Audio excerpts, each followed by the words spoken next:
And welcome back, everyone. Welcome back to another week, another edition of the Korean StarCraft League, week number 55. I'm, of course, Showside VIP. With me, I'm joined by my amazing plushies, the people in the chat, and these beautiful players as well. We have a lot to go over. The bracket is live! Exclamation mark B in the chat if you guys want to have a look at the bracket yourselves. And welcome, everyone. Welcome. It has been, what, a couple of hours? We casted WTL last night, and now we're here with the KSL. As a reminder, as a PSA, there is no World Team League tonight, no World Team League this evening, just the KSL. Just the KSL. I believe there's a Bulgarian qualifier or something like that going on today. That's kind of clashing with WTL, so WTL is giving it a wide breadth, and WTL is going to be tomorrow instead. Is going to be tomorrow, but here we go. We're jumping into our first series of the day. We're jumping into our PVZ. And spawning in the top left-hand corner of Site Delta, we have our South Korean Protoss player, the Blue Protoss, representing Gen G Esports. It is a trap. And spawning in the bottom right-hand corner, we have the Taiwanese Zerg player, representing Offside Esports. It is Rex. And if you're in the chat, Bobby, predictions are open. Place your bets on who you think will take the series, who you think will advance on into the next round. Again, we have a lot to discuss when it comes to the bracket itself. We'll get there, Bobby, we'll get there, don't you worry. But other than that, of course, I'm excited to embrace some lovely Korean StarCraft this week. As a reminder, this week is quite important, as every week actually, leading up to Esports World Cup. A lot of our players are getting in form, a lot of our players are getting in shape, and it's a really good way to kind of catch a glimpse of kind of the state of play from players from these like top competitors that are headed towards the Esports World Cup.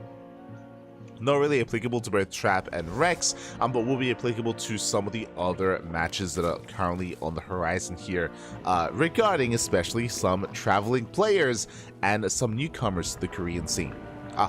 Exciting, Bobby, exciting.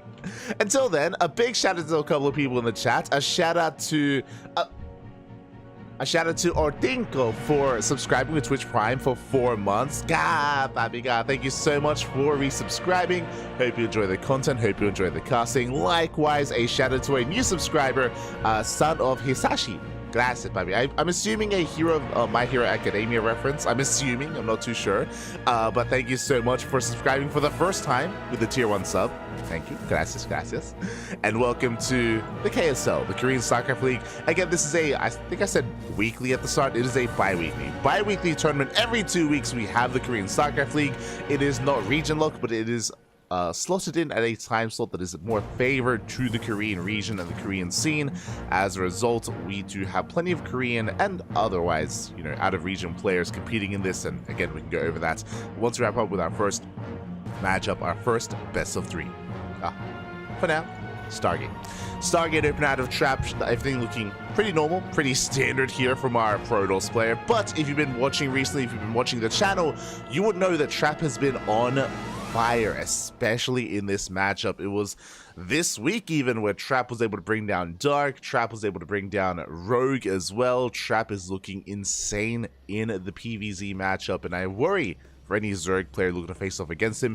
If you remember, I think it was ESL Open Cup Americas where Trap was denied his rematch versus Dark, as Trap got knocked out early on in the bracket by Geralt in a PvP. This was this week in ESL Open Cup Americas. I do recommend checking out the event itself. We have VODs all over the place, of course, on Twitch and YouTube. But Geralt, he popped off, I think it was in the quarterfinals. He popped off in the quarterfinals, he knocked Trap out, and he denied Trap another go at the Korean Zerg players, whether it be, again, Dark or Solar. Trap was denied it, and yeah, it was a really impressive showing out of Geralt, especially in the PvP matchup. Trap showing that maybe he has definitely some room to grow in that matchup, but here, he's on fire. Here in against Zerg players, Trap, he's an animal, and we'll get into it.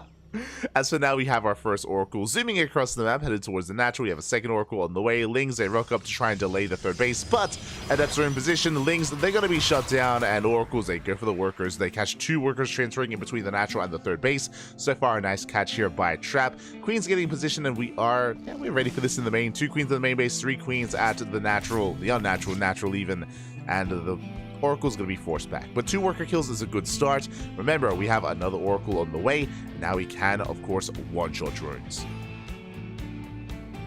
Can a one-shot get ready to dive into that natural Adepts on the ground as well.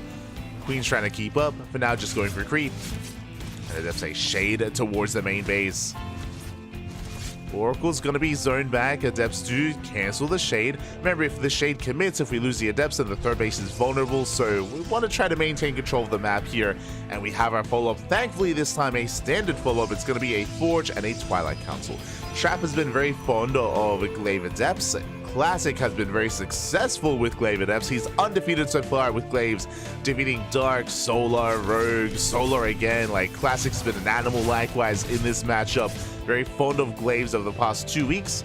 Trap has been embracing it as well, but this time, standard game. I appreciate it. Do appreciate it as we get 4 more drones here at the natural. Trap once again going for the flyby, getting a couple worker kills, still maintaining a position, still alive in the corner of the map, and can go back in and get even more damage done. Likewise, we have 4 Adepts head towards that third base. Rex, meanwhile, he's been droning, he's been focusing on purely Ling Queen production. Roach Warren's on the way at a good time, but it's all about minimizing losses, and we've been struggling here so far. As how many workers have gone down? 10 so far. 10 drones falling, both Oracles survive, they recall back home. At least we deflect the Adepts, but this is some good damage and a good start for Trap. Very good start for Trap. Rex still trying to recoup his losses, building up towards his Roach production, towards his lair as well, getting towards the mid-game. But again, Trap is looking quite comfortable. The pressure right now is on Rex to bounce back, to try to find some kind of counter damage. Lings attempt to threaten the third base, but Trap is in position. He does deflect the Lings. Likewise, shield batteries have to finish up as well.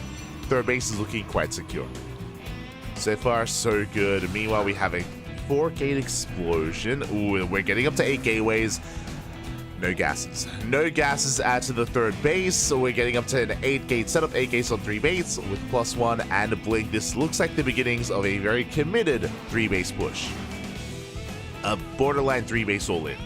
The +1 is throwing me off a little bit. Usually 3-base all-ins rely on a lack of forge and lack of upgrades, but this is going to hit very hard nonetheless.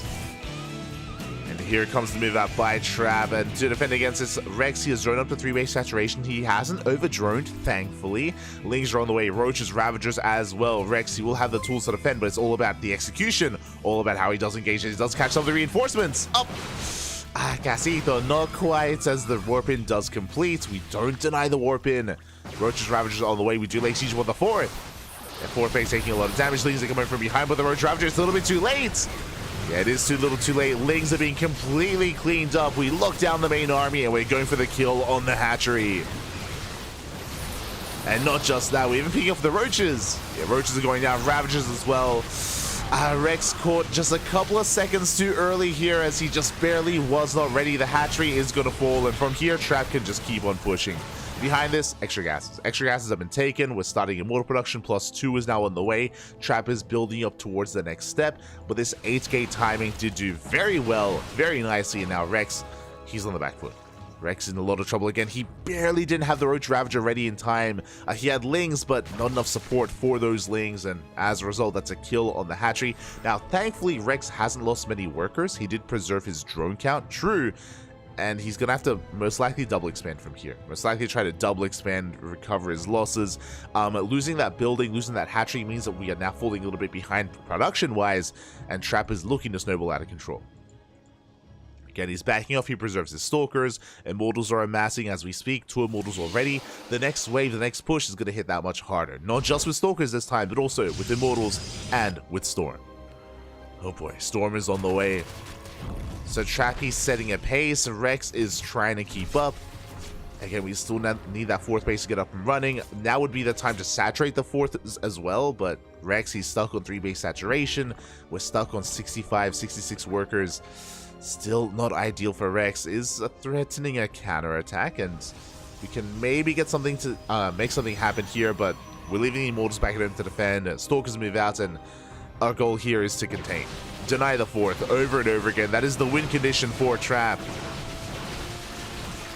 Rex has arrived. Gonna fend this off. So far, so good. Does save the base. Does save the base. Gonna be able to transfer over. Hive is on the way as well. I'm loving the hype for Viper Tech specifically, as we do get links into the main. Oh my god. Okay, they did manage to slip in. The Zealot was not on hold position. And we get 9, we get 10 probe kills. Very nicely done. Okay, Rex, we're in this. We get some counter damage. Base is getting up and running. We are getting saturated. Hive Tech and Hive Tech and Lurkers are on the horizon as well. What I will say is that it does feel like this Lurker, it's at a pretty decent time here. Ideally finishing up in line with the Hive. The problem is I don't know if we have enough time to actually produce these Lurkers. Again, they are delayed because of the delayed 4th base. And this army is still looking terrifying. How much is this? 5 Immortals. Oh my god. 5 Immortals. We have 4 High Templar, each with 1 Storm. Of Roach counterattack will get on top of the 4th base. And Trap doesn't turn around. Trap, he does not turn around. He's going to be committing across the map. Sure, we're losing probes across the map, but it doesn't even matter. We're going in for the kill. Lurker's not ready. The Lurker then just finished. And without Lurkers, how do we hold? Zealous hit the 4th base. Storm zoning back the main army. The Immortals going ham here on these Roaches. 5 Immortals and still 3 Storms left. And we dive on the Hydras. We do just cut up the army. And Rex, he is in a lot of trouble. Did get a lot of damage done across the map, but didn't even matter. This main army just did not slow down, did not stop. Trap still reinforcing. Across the map, the Roaches is still wreaking havoc, but there's only 2 Roaches left, and they cannot threaten the main base. We have some Lurkers, but a handful of Lurkers is not enough to stop the tide of Protoss. GG gets called, and Trap will take game number 1. GG. Trap will take a lead here, and again, a lot of momentum given really early on to Trap. It all came down to that initial, I was going to say it came down to the initial 8-gate push on 3 bases, but even before that, the Oracle damage was substantial. It wasn't just that Trap killed 10 drones, it was also that he killed 10 drones and didn't lose anything. Didn't lose any Adepts, didn't lose the Oracles either. Trap was very efficient early on, and he set himself up for that kill move. Alas, unfortunately, Rex needed a couple more seconds to be ready with some Roach Ravager. If you remember, he was producing Roach Ravager as the push was already at the 4th base. He barely needed a little bit more time, and without the Roach Ravager, couldn't save the hatchery, couldn't save the base, and yeah, Trap just never really let Rex breathe from then on forward.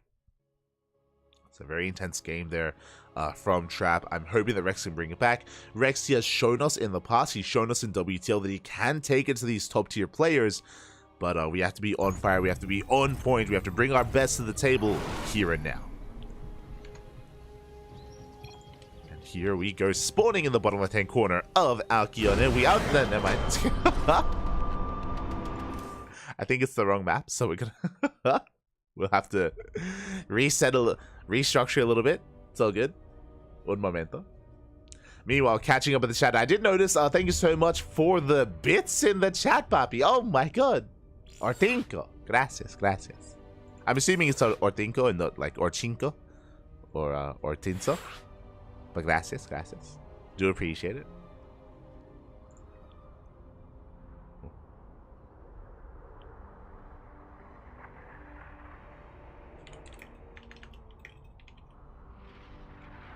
And all right, looks like we have another caster. We have another caster joining in,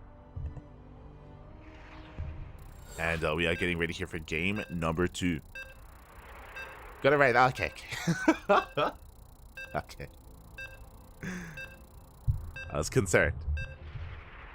But thank you so much for the bits. We do appreciate it. And hope you enjoy the content. Hope you enjoy the casting as we are delving further into the game, into the series. And my eyes are going to be on Rex jumping into this.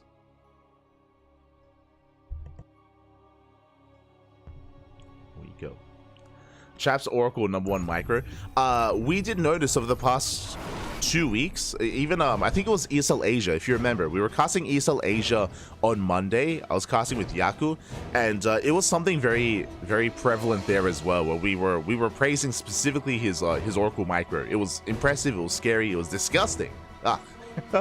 Speaking of, spawning in the top right hand corner with that disgusting Oracle micro because it's so good, representing Gen G Esports, leading the series 1-0, it is Trap.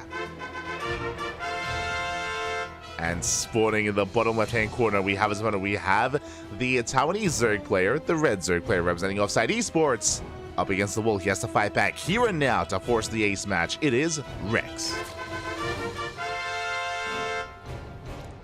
But yeah, I do distinctly remember when we were casting on Monday that we had specifically like spoken about Trap's Oracle micro and how like fluid it was, how like fluid and succinct and just, yeah, really smooth and really slick is kind of the wording that we were using at the time.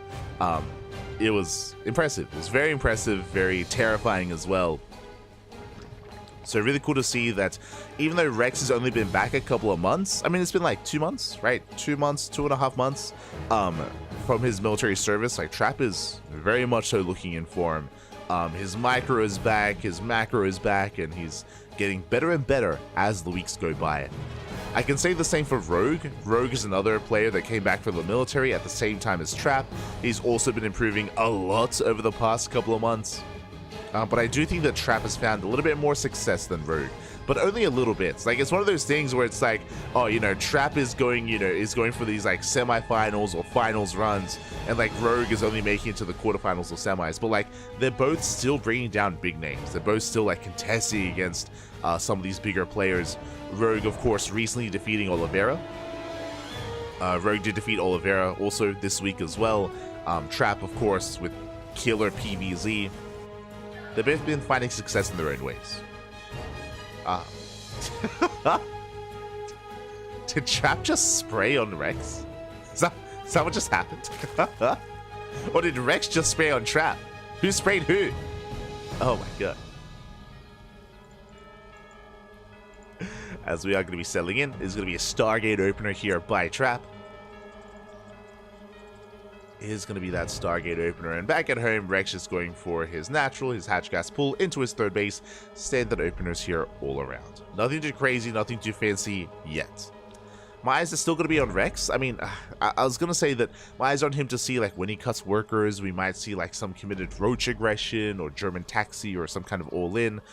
But we're on Alkione, and this map isn't really conducive to all-ins. Like, it's a very defendable map here. We're pretty fortified on 3 bases. The 4th base as well, very fortified as well. This lends towards longer games. I'm not too sure how successful aggression would be from the side of Rex.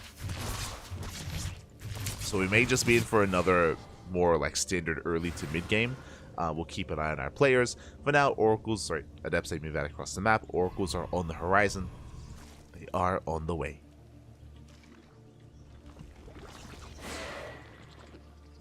There's crazy in 5k. Crazy 5k. Oh. So we do threaten a shade. Don't quite commit. Just gonna be keeping Rex on his toes. So Adepts, they do have at least map control. Oracle staying at home, at least for the time being, to shut down the Overlord. Getting to a second Oracle behind this. And we'll see if Trap does embrace a faster Twilight Council without a Forge. We've seen Trap embrace Glaive Adepts quite often in this matchup, in his return. So I'm definitely keeping my eyes open here for Trap. So Oracle moves out. It does come across the natural base. I guess now the natural. No workers yet, so no damage done. Adepts, they do dip into the third, and ooh, we do commit to the shade. Not quite catching anything yet. Queens, they collapse on the Oracles, they force them back, and so far so good. Rex not really losing much of anything, getting us around. Nice position here. We surround the Adepts, and one of them goes down, the other will escape, but so far Rex not losing a single worker. I spoke too soon. 2 drones fall to the Adept. But compared to the 10 of game 1, much cleaner defense here by Rex. But much cleaner initially with the Oracles. They do get back into the main. Ooh, getting up to 5 drone kills, or 3 extra workers, in addition to the workers killed by the Adepts. 5 drones so far. Meanwhile, across the map, Trap does throw down a Forge. It's going to be a Twilight Council Forge and a Robo. This does not look like Glaives. This should be +1 and Blink. Once again, this should be the same build by Trap. Oh. And as Trap is going for the same build, that is a Bailey Nest on the way for Rex, not a Roach Warren. Interesting. Early Bailey Nest here by Rex does lean towards some Lingbane aggression. Otherwise, we would just skip it. Maybe Rex just playing it safe and trying to go into Ling Hydra. That is an option. As Rex is still droning. Adepts, they threaten the shade. So far, Rex holding on. And yeah, it's going to be +1 melee here from Rex. So it does look like he wants to skip out on roaches. Lair is on the way, and this should be for Ling, Bane, Hydra. Technically, it could be Muta play, but and this isn't the worst map for Mutas, but I'm leaning more towards Hydras here against Trap. We'll see what Rex does embrace, what tech he goes for. And it can be quite risky going for those Mutas. But now, applying some pressure here to the initial 4th base. Again, Trap's still only getting 5 drone kills, so despite getting workers earlier on, this is still a much cleaner defense here by Rex so far. And there it is. We have another 4-gate explosion. It's the exact same build. It's gonna be the Stargate opening to a 3rd base into 8-gate +1 Blink Stalkers. And once these gateways kicking in, oh, the Oracle up. The Oracle does go down. Big pickup. Oracle does fall, the push is on the way, Lings do confirm. Oh, and we did throw down a safety Roach Warren, thankfully, but this also means that the Roach is going to be delayed once again. We have 6 Roaches on the way, Lings, they catch reinforcements, forcing a recall, very nicely done. Travis forced a recall, but here comes the push, still across the map. Lings, they get ready for a surround, Queen's pushing forward as well. Ooh, Rex a little bit premature, coming in a little bit too soon, bleeding off some Lings. And Trap, he's still going to get the kill. Yeah, and once again, these Roaches, they were just not ready. The base does fall. Trappy gets what he wanted. And the follow-up is very different, actually. Okay. We still take 2 extra gases. We are working towards Immortals, but that is a 2nd Robo and a Bay. We're working towards Colossus. Again, it looks like Trap, basically what happens here is Trap, he recognizes, hold up, you're much more Ling heavy this time, you barely have any Roaches, this looks like Ling into Hydra. It is, Hydra Den's already on the way, so instead of going very Immortal heavy, Trap, he makes a decision to go into splash damage instead, to go into Colossus. So Trap does adjust, does adapt. Okay, he's only got the 1 Immortal, recognizing that he doesn't need them as there are barely any Roaches. Trap is getting ready for his own expansion. Rex's time was much faster to retake the 4th, here on the right-hand side. And this 4th base is going to be much more secure. That's the upside of this map of Alcyone. These bases on the right-hand side are a little bit more awkward to push into. As things get across the map, they scout, they confirm the Colossus. We're still going for the cyber, yeah. Going for the cyber core, but we will back off. Will retreat. Likewise, it ups, they get across the map. 2 more drones going down. A nice reaction here out of Rex. He does pull away in time, minimizing his losses, losing 4 drones for 2 adepts. That was a better trade for Trap, but didn't get out of hand. It's okay. And this time, Rex is going to be able to actually settle into his own hive tech and settle into his lurkers. The downside here of going into these Colossus is that your timing and your follow-up push is going to be a little bit later. So that does mean that Rex has more time to build up. Speaking of, there it is, 7 lurkers on the way. So Rex is getting ready. Rex is saturating his 4th base. Trap is moving out, but this time Rex is going to be much more prepared. And Viper's in production as well. It's still going to be a clutch timing here to hold against. Ling's going for a counterattack. Trap going to be committing with 2 Colossus. Lurkers getting in position to hold the line initially. Colossus pulling back, catching out some Roaches. Very nice force fields. Force fields, they lock down the army. But getting within range of the mineral line Zelts, they do dive in. And Rex, unfortunately, can't really engage here. Forced to pull away at the same time as Lings are being held. We're holding against the Lings. We got 11 drones at the 4th base. Now we get into the main. Zelts into the main base. We're heading towards the natural as well. And we are pulling Rex apart. That's a kill on the 4th hatchery. And we get 20 worker kills. Ay, ay, ay. Rex was better prepared, but this time we saw that the Lair Tech lurkers, they couldn't quite hold and protect the 4th. Weren't quite in position in time. And alas, we were not quite in position in the main base either.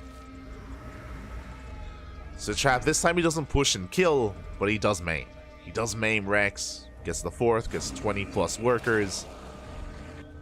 Rex does have a much more comparable army here. He can, of course, pop off with these lurkers, with the Vipers as well, but is on 3 bases. And as a result, Trap is maxed out.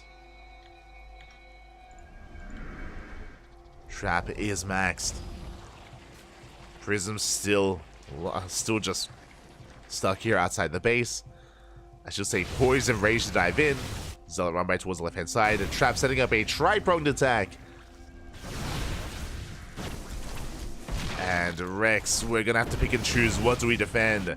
So far, the Queens of the Main, they shut down the Prism. Nicely done. Prism gets shut down. Zealots, they've reached those Roaches. Roaches gonna be able to shut them down as well. And Rex is holding. Rex, he does hold. He cleans up the Zealots. He cleans up the drop. But what about the main army? Ooh, as we are breaking through. And now we've gone back into Immortal production. 6 Immortals here for Trap. The Storms! Oh my god. Storms are insane. We feed back the Viper. And Lurkers are good, but again, they just can't engage. They just out of range. They protect the choke point, they protect the ramp, but alas, the base still falls. Rex down to 3 hatcheries. And Trap can just keep rotating. He doesn't have to push into these Lurkers, he can rotate over and hit the northern base. Pushing into these Lurkers is still going to be difficult, but again, we can avoid them. We can avoid the Lurkers. Lurkers trying to keep up. Storms do connect. And we're getting ready even for Sky Toss. 2 more Stargates on the way. Soon to be a Fleet Beacon. Mothership in production as well. Nice thing run by here out of Rex. Does get into the mineral line, but is going to be cleaned up. The Fleet Beacon has completed. Still more Immortals on the way. And Trap is in control. His economy getting out of hand here with that gold base. And just maintaining control of the map, denying any kind of fourth. We do see Rex expanding towards the northern side. But Trap, he's on the way. He's making his way over. Catching out some of these Queens. Lurkers are getting somewhat in position. Oh, the Storms are brutal. Oh my god. Yeah, the Storms are brutal. The Immortals, they collapse here on the Lurkers. They close the distance. They focus them down. And from here, Trap, honestly, he can aim move. he can aim move through this as long as we have detection. There's 3 Lurkers left. 3 more to arrive. We're barely holding the line. Trap has to rotate around. Reinforcements are on the way. The army is very battered and bruised. If it was just the 3 Lurkers, we could break through, but we're holding. Barely holding on. But here comes the Sky Toss. And the worrisome thing here is that Rex he's preparing, he's trying his hardest here to hold on against the ground-based army. He's not ready for the air. He's not ready for those carriers, as they are on the way. Failing run by being set up as well. Mothership heading across now. Do we just recall into the main? Uh-oh.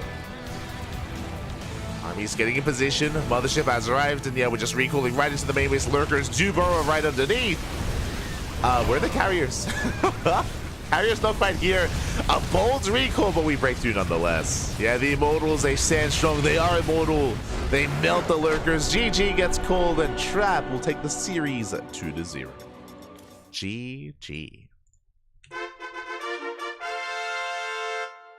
GG, well played. Trap will take the series here, but a shout out to Rex because he did hold his own. He had more of a back and forth here in game number 2.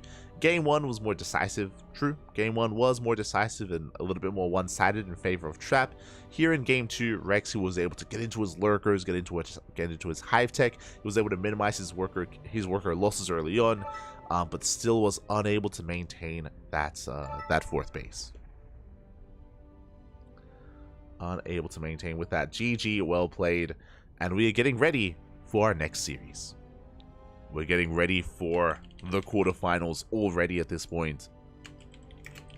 And we can quickly take a moment to have a look at the bracket and to go over what is coming up next. So we're just setting things up.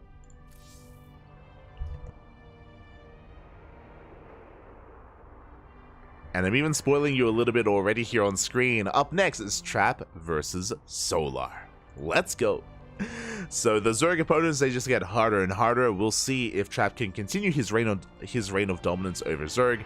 For now, we'll switch our scenes over and have a look at the bracket. Exclamation mark B in the chat if you guys want to have a look yourselves. Oh, I should reposition. There we go. Okay, a couple of things that we did mention earlier in the week. If you weren't here for Kung Fu Cup, then you might not be aware, but Clem is in Korea. Clem has traveled to the land of Korea and he arrived this week. That is why this week he played in Kung Fu Cup and he was playing from his apartment. He was playing from Korea, and that's why we had a hard time finding Clem's series, because fun fact, we were trying to cast Clem versus Max Pax, or I think it was before that series. Clem versus Lambert, that's it, Clem versus Lambert. And I was waiting in Europe. I'm like, I can't find the players. I was like, what's going on? Where are they? I couldn't find them because they weren't on the European server. They were playing on Americans because Clem is in Korea. So Clem is in Korea. He's not alone. He's not alone in Korea. Estrella, he's been there a little bit longer. First, I think Estrella and Trigger arrived. Estrella and Trigger, they arrived like 2 weeks ago, I think. They arrived like 2 weeks ago, so Estrella and Trigger have been spending some time there. Clem arrived this week. I don't know when Future arrived, but I believe Future is also in Korea. I know that he did enjoy his time there, and I'm not too sure when he arrived, but yeah, we have the NA gang, and they're, you know, influencing Clem and turning him into an NA boy as well, I imagine. So they're all spending time there. I don't think there's I should say, I don't know of anyone else that is currently in Korea. I know they all plan to go together as a group, which is why they're all spending time together there. They're all practicing, they're all training. The purpose of being in Korea, of course, is to prepare for EWC. They're all laddering and playing on the Korean server and preparing for Esports World Cup. So they all are putting in a lot of work. So for now, we have Clem versus Mocha. Scrolling down, we have Lancer. Lancer takes down Trigger 2-0. Big win for Lancer. Again, Lancer, he is one of the big names in the Chinese region and has been on fire. Takes down Trigger 2-0, waiting for the winner of Clem and Mocha.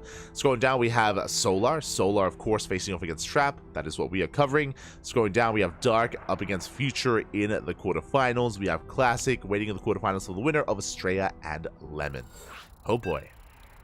So we've got some big Korean names. We have, of course, we have the NA boys traveling over as well. And you can hear the beep, so jumping into our next series. We're jumping into our quarterfinals. Let's go.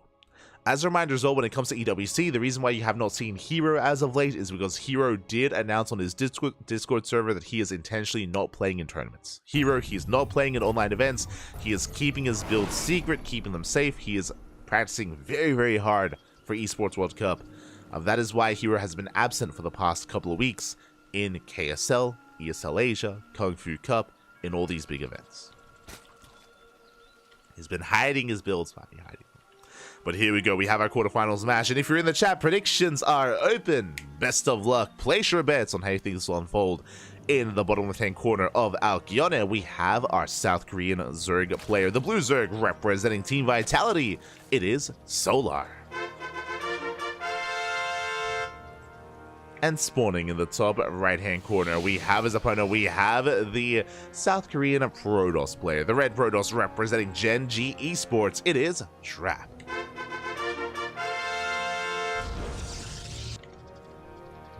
We go. We are going to be settling in, and again, Trap has been a beast in this matchup. He's been insane insane in these TVPs, PVZs, and we'll see if that reign of dominance continues or if Solar can fight back.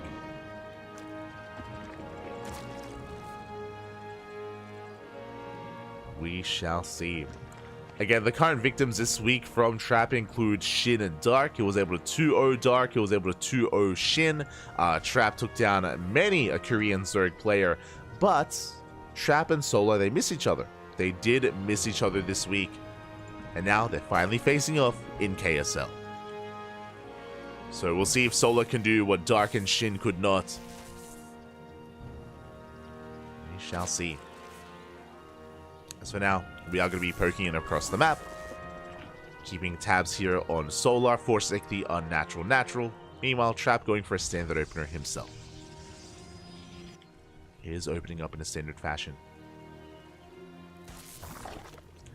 When it comes to Zola's ZVP as well, he has been quite mid-game, I was going to say quite mid-game, like, oriented. In a sense, that's true. We've seen a lot of aggression. We've seen a lot of all-ins from Solar, but that could just be map-dependent. I'm referring to his WTL matches. We had a lot of games on maps like Dynasty and Post-Youth and more unorthodox maps, and it was on those maps where Solar was embracing a more aggressive and chaotic style. But again, I do feel like that's probably most likely map-dependent. On a map like Alkione, should be a standard setup. Standard setup and a standard game. As Link speed is on the way, third base being taken. Solar pulling out of gas, not going for any kind of early lair or early gas timing. And we'll see if Solar can keep up with the Oracle harass of Trap. We've seen him pop off with these Oracles.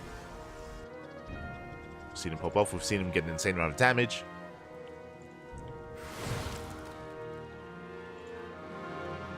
But likewise, we've also seen Rex keep up as well. So I do want to believe there's going to be Adepts on the ground initially. Or Adepts moving out. Also, this is a really annoying position for the probe. Being quite cheeky. Does mean that like a stray Ling won't be able to touch this, for example. Here we go. I say a stray Ling. Lings in general won't be able to touch that probe. For those who are curious, because the probe is in the Fog of War, or is in the gas vent there, it actually can't be attacked. You need vision, you need high ground vision to kill it, and you actually can't take control of the Zolnaga with these Lings, just because the probe is close enough to contest against it. So you can see here, like, you can't touch it. Oh, the whole position! Oh my god. Whew. Hey, we get it. The probe does go down. Nicely done. It looked like the probe was a little bit off-center. Usually you try to fully wall off there, but do shut it down. Meanwhile, across the map, the Adepts, they get 3 drone kills. Not bad. 3 workers, 4 workers even. 4 workers go down, but here come the Oracles. So far, an interesting trade. I mean, Adepts, they do trade well, getting 4 drones for just 2 Adepts. Oracles, they dip in. Queens are in position, and the spawn not quite done. We go in nonetheless. Yeah, we ignore the Tweens. We get 6 drone kills all up, but oh no! Another Queen comes in to reinforce, and we do knock down one of those Oracles. That was 2 Adepts and 1 Oracle for 9 drones. It was good damage, yes, but bleeding out one of these Oracles is quite impactful, actually. Tells me that Solar has that much less to worry about. More importantly, that means that there's that much less support for the eventual blink timing.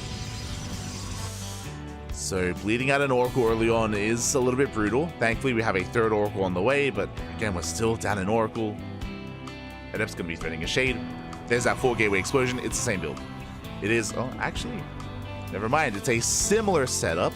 If you remember, in the previous games against Rex, Trap would get into at 8 gate timing, both in game 1 and in game 2. Here, that is not the case. Oh my god, as we get another 5 drone kills here at the 3rd. Oracles this time will get away. But Trap is taking a much more passive approach, getting up to 6 gates instead, which is enough for map control, yes, but I don't think it's quite enough to knock down the 4th. This Trap is building up, working towards +1 and blink, only staying on 6 gateways. And as a result, he may opt to take up a little bit faster, a little bit further instead. I'm referring to, a Bay, even a 2nd Robo, Temple Archives. Robo is on the way. But much later this time here for Trap. Settling into our game, Oracle, they dip in, they get another 3 drone kills.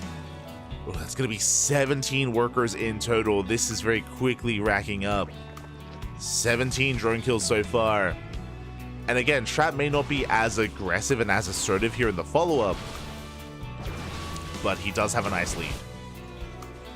Trap is looking quite comfortable here.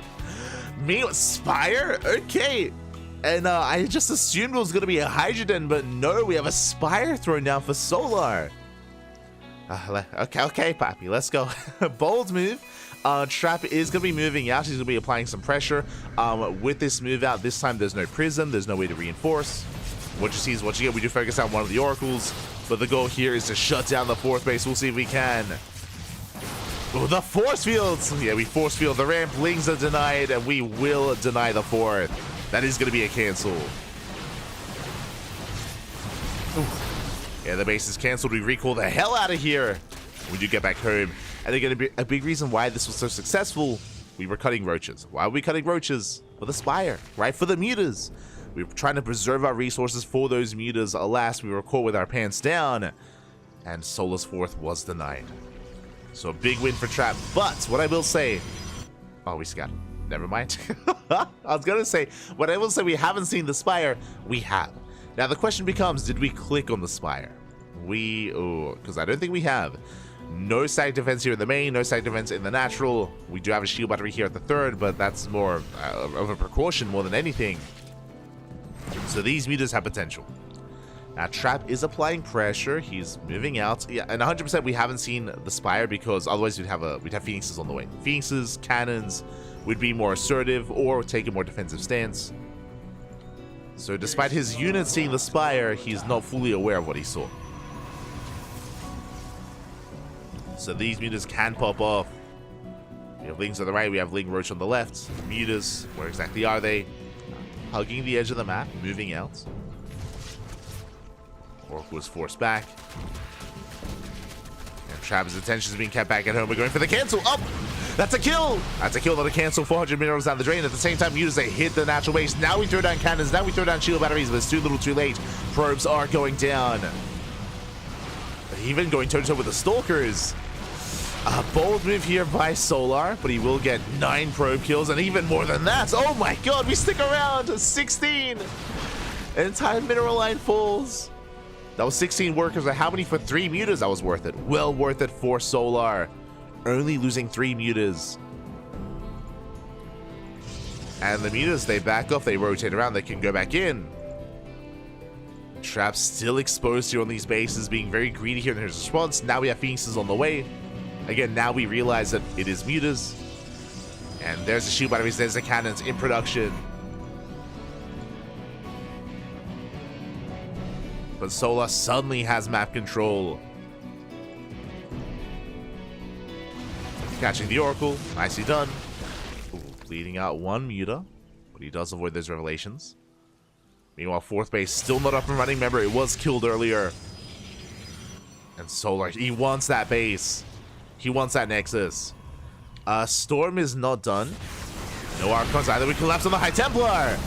And Templar going to be going down. We focus on the Colossus as well. Massive pickup. And the mutas, they're getting out of hand. They get the Colossus. They focus on the Immortals. The Archons as well, just barely. And from here, the mutas, they can just go into the main. They can just dive into the main base. We once again cancel the fourth. Phoenixes are in position. Oh!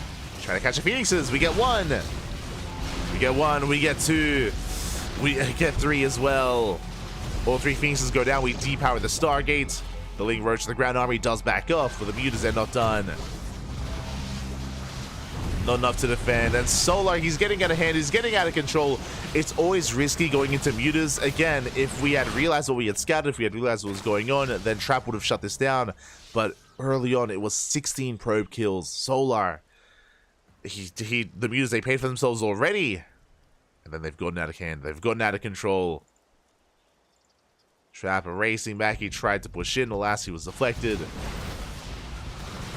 The wall's not a wall. Yeah, Lings, they flood into the natural. We do force a recall, but we're not turning back. We can just fight this head on. Oh my god, that was some big Archon volleys, but GG gets called, and Solar takes game number 1. Whew. GG. GG, well played. Solar will take lead, but again, really risky to embrace the mutas like that.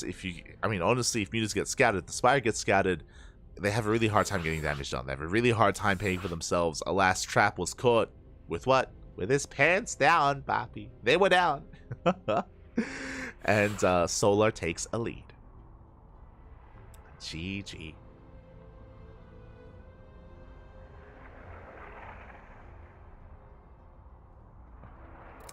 So we are settling in. Let me guess, it's built to involve reckless use of oracles followed by a terrible late game? No, not at all. Who are you talking about? Are you talking about max packs? Bane Glory, calm down. Esther Bane. Animal, Poppy, animal. As we are settling in to our ZVP. Are settling in.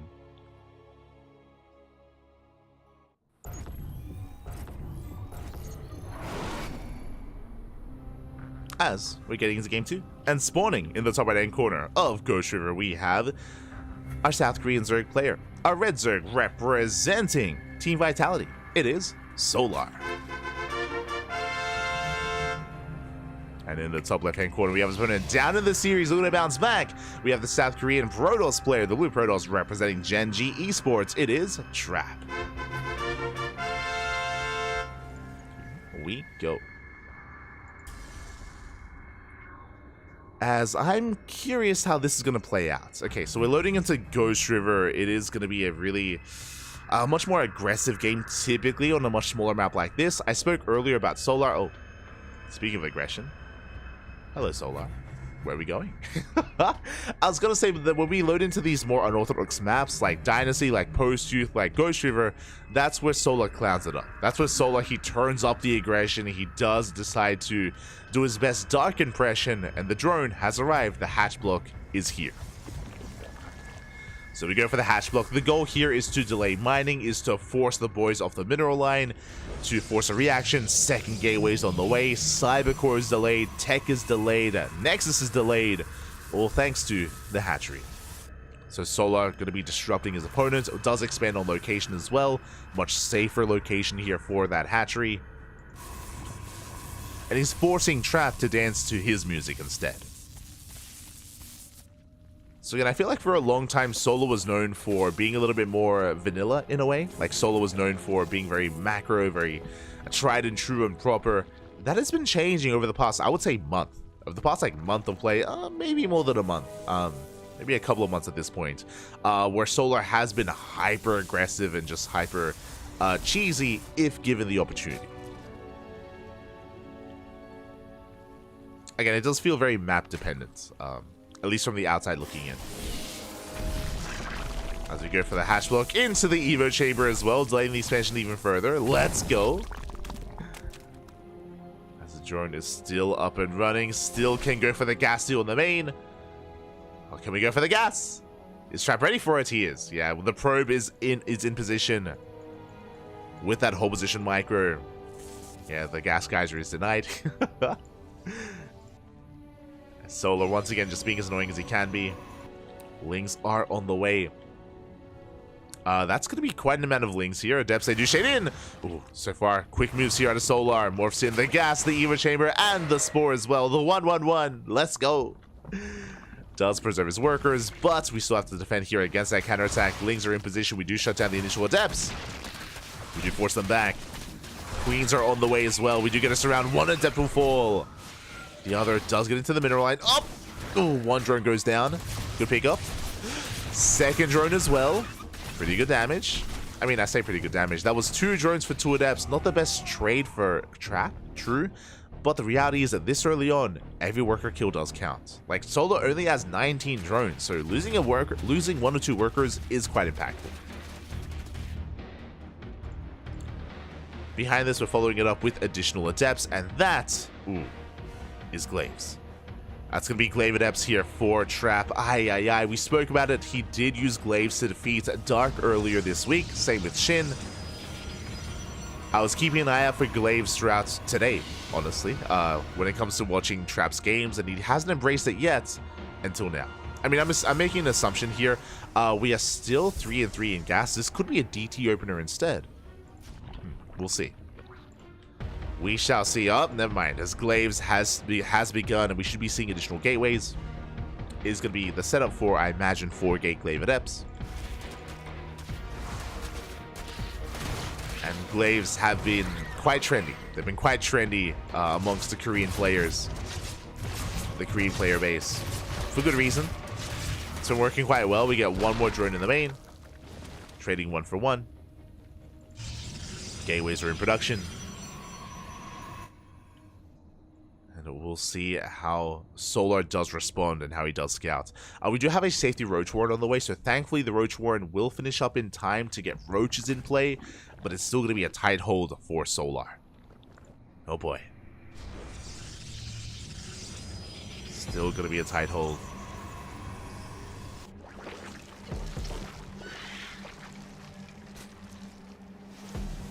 As we are massing up Lings, Solar cutting workers just under 40 at 37. Taking this very seriously. As Adepts move out, the Prism about to reveal itself as well, confirming Solar's suspicions that it is not going to be a Stargate opener. Roaches immediately are on the way. We're squeezing out a couple of drones, but we are massing Roaches. Lings ideally get us surrounded these Adepts as well. It's going to be Glaives plus a Dark Shrine. That explains the gas. That does explain the extra gas. So Glaive Adepts into DTs. ¿Por qué no los dos? Why not both? These Adepts are moving out. This does mean that our goal here is to just apply some pressure and not necessarily go for the kill. We do commit to the shade though. Uh-oh. We get surrounded. That was a little bit misguided here from Trap. He's going to bleed out so many Adepts. Adepts are going down at the same time. Ravagers are keeping up. We're going to try and split up our Adepts, but last we will be shut down, getting only 3 drone kills. And just like that, the aggression has subsided. We have a Spore at the 3rd. We have a Spore at the natural. And a Spore on the way in the main. The Biles! Ooh. We knock down the Prism. The Spore in the main is not done yet. It is not quite done. We get 5 drone kills. Nice hold position micro there with those DTs. This is getting a bit out of hand. As the Spore does reposition, DT waddles into the natural. 8 drone kills. Good damage. So far, so good. And back at home, Trap is expanding. The downside is the army, right? Trap is lacking an army to work with. He lost all of his Adepts. He's losing all of his DTs. Can he protect this 3rd base? Can he save it from the Lings? With good SimCity, we can. Yeah, we do pull away. And again, our SimCity is looking solid enough. Lings catching some probes. Catch a couple of workers.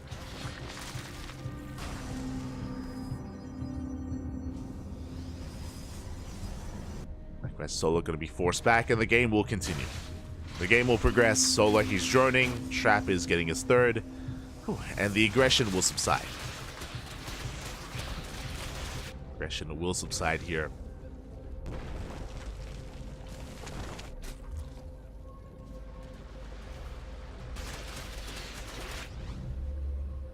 And both players are going to be building up. We have +1. We have Blink on the way on the horizon here for Trap to get into, a more solid, a more robust mid-game composition.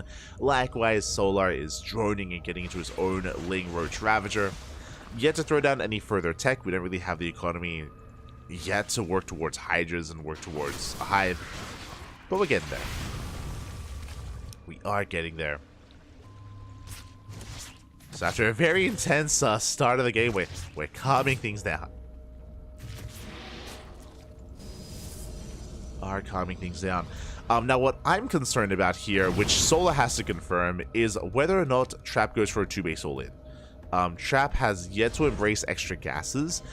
He is working on +1, that is true, but this could still just be a +1 timing here for Trap. So Solar has to be wary. Here we go, we're going in for the scout. Gases, okay, now are being taken. Taking extra gases, which means Trap may opt to go for a 4th. Okay, now working towards charge.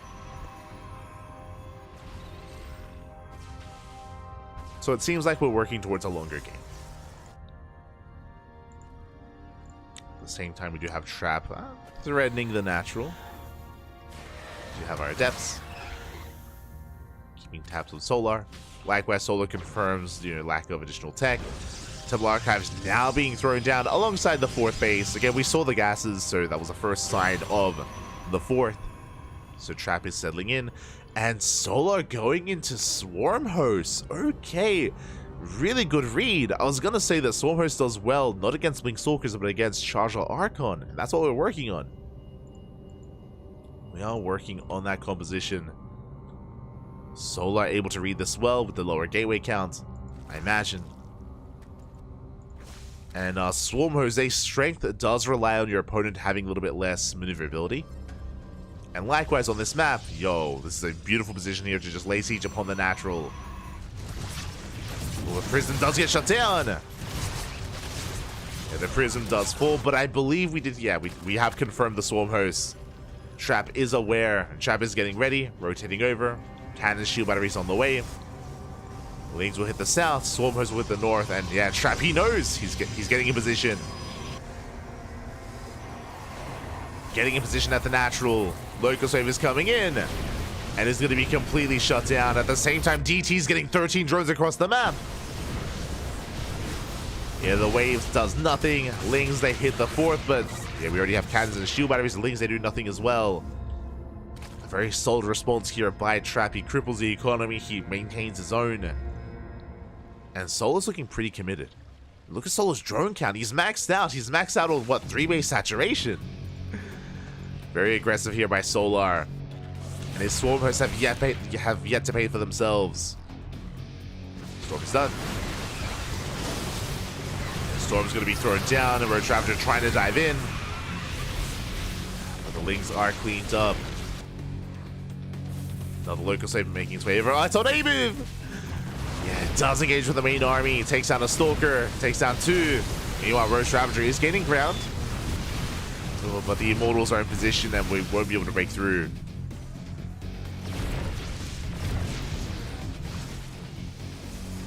Yeah, the Immortals, they hold the line. It looks like Trap did end up bleeding out some Stalkers and Adepts, but honestly, minimal losses here for Trap.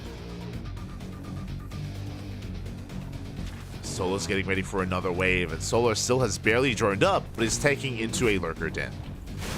So he realizes that like this army doesn't really have a lot of longevity. He's trying to get out of it. While sending back some of those Stalkers. Locust Wave into the natural. This time will get into the natural itself. And we're going to be able to focus on the shield batteries. And maybe even the Nexus is going to be close. Up! Oh, can we get it? It's going to be so close here, and barely it looks like it will go down. The Nexus does fall. Oof. Very close, very clutch. As pushing back the main army. Massive storm on the Roach Ravager. Does catch a free Immortal, not bad.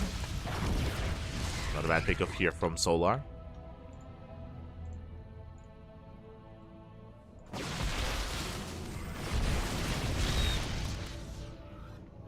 Do have another Locust Wave coming in.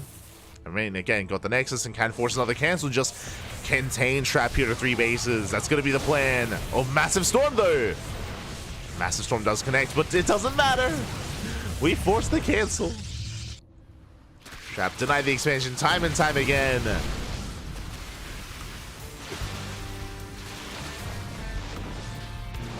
Soul just keeping up with the army. Trading against the Stalkers, and Trap, he's had enough. At this point, he's had enough. He's frustrated. He doesn't want to defend anymore. He wants to attack. Oh, catches the Ravagers. Actually, massive pickoffs.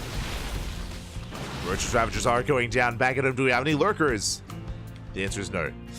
0 Lurkers to defend. We have the Lurker Den. We have upgrades on the way, but no Lurkers yet. We need that defensive Locust Wave. Storm of the Hydras. Massive Storm of the Hydras. Oof. Zone it back. Locust Wave coming in. Once again, another Storm. And I worry here that Trap has too much. Yeah, we poke the bear, pushing up the ramp. Do you have a concave of Hydras? No more Storms! No more Storms! We have the concave in with these reinforcements. It looks like Solar, he barely has enough. It's going to be close. With the Locust Wave, we can pull this off. And we force back the army. We catch out the Immortals. We catch out the Archons. And Trap loses everything, and it was a very clutch hold, barely, without any Lurkers. With purely Locusts, Roaches, and Hydras. Solar does hold, catches out the Immortal, doesn't recall back home. And Trap was all in. Honestly, Trap was pretty committed here to that attack, and back at home, he's stuck on a 3-base saturation. His natural base still very exposed. No more High Templar, barely any Immortals. There comes that Locust Wave, and we may as well just trade it with the army. Nice juggling here, but we focus on the static defense. A good trade nonetheless for Solar. And now we can embrace the Hive Tech Lurkers. The upgrades are done, +3s on the way. And Solo, we can double down, and there it is. We have a wave of Lurkers. The Lurkers have arrived. Now we can see that Trappy's throwing down a second Robo and a Stargate, but it's too late. It's too late at this point. Basically, we're getting ready for mass Immortal production and Sky Toss. We're trying to get ready for that. But again, that was more of an afterthought. And Trap was all in earlier. And Solar's maxed out. Bit out of position. Uh-oh. Bit out of position, but the Locust Wave is going to be able to force back the main army. We're going to chase Trap down. That Prism getting so low. Catching an Immortal. Oh my god. Immortal does go down. We're a Travager towards the south. Going for the Stalkers. Trap's still trying to force his way in. Trying to, we should say. Lurkers somewhat in position, but they're exposed. Lurkers are on their own. But there's just not enough mortals, not enough on the ground. Yeah, Trap leading out a little bit too much. And Solar, he can push. He's been harassing and he's been splitting up his forces, but now he can consolidate his army and move out across the map.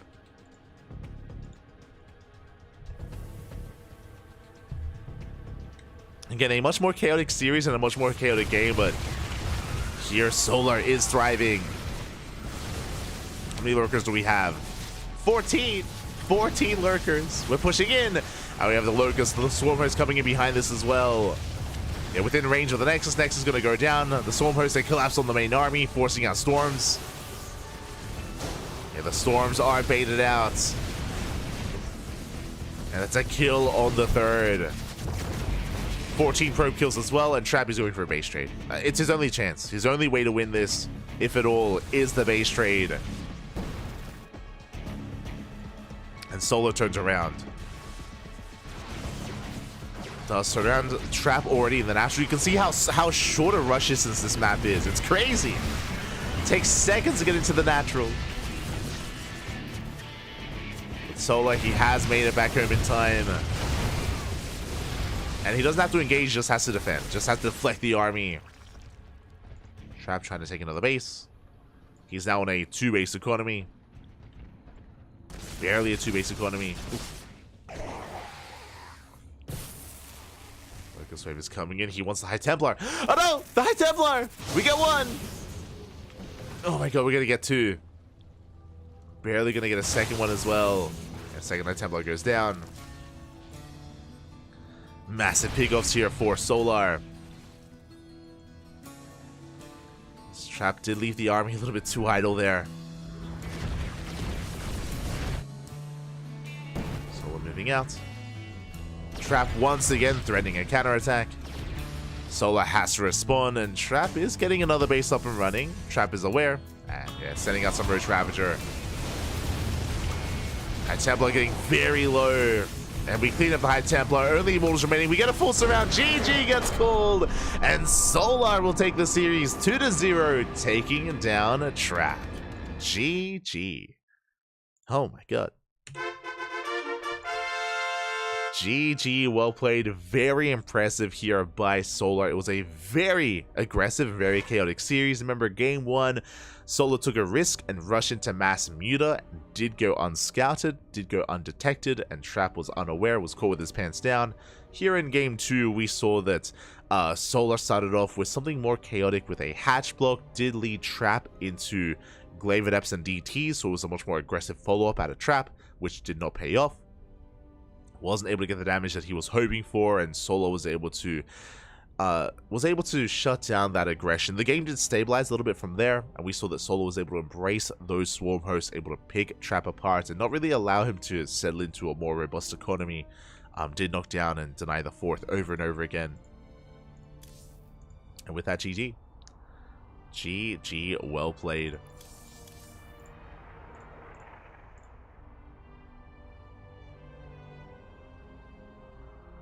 GG, well played. Solo does advance on to the semifinals, and let's figure out and catch up on what has been going on in the bracket. Let's go. So, yeah, Trap, whenever he's in control of the game, like, we've seen him excel. You know, we saw Trap take down Dark and Shin, but here against Solar, again, Trap was never able to really get a handle on either Game 1 or Game 2, and we saw that in that scenario, that a Zerg player can, of course, have a little more success against Trap. Here we go. We have some updates coming in. We have Clem going up against Lancer in the second round. I believe that should be casted by Dave. I think Dave Testa. Potentially. Yeah, I think Dave is in that series. Let me quickly double check here. Let's check the stream. Yes. So Dave, he's casting Clem versus Lancer. They're currently in game 2. Clem is leading 1-0. Meanwhile, what is Chicken Man covering? El Pollo Loco, man. Chicken Man is covering Classic versus Estrella. They're in the ace match. Oh my god. So do appreciate that they are spread out. They are split up. Other updates, of course. Dark, he takes down Future 2-0. Future got the walkover over Sue. Feels bad, man. I saw Sue earlier. I would have loved to have seen some Sue versus Future, but they did not face off. So Future gets the walkover. Dark takes down Future. Dark is in the semis. Soul is in the semis, but who will face off against them? Again, Classic and Estrella are in the ace match. Likewise, Clem and Lancer are in game 2. So we have some waiting to do. We will be lying in wait here. And because we casted Solar, we will most likely... Oh, we just got an update. Just got an update. Clem takes down Lancer 2-0, which means up next, we have Clem versus Solar.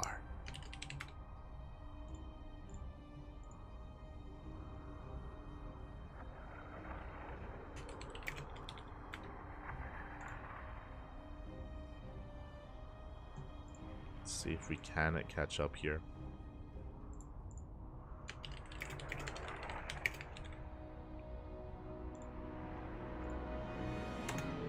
But it is going to be Clem versus Solar in the upper semifinals. Classic versus Estrella is still ongoing. If you want to tune into Classic versus Estrella, then we got you covered with Chicken Man. Chicken Man, you can check out his stream. He is in the ace match for that series. Meanwhile, our attention does lie in the upper half of the bracket.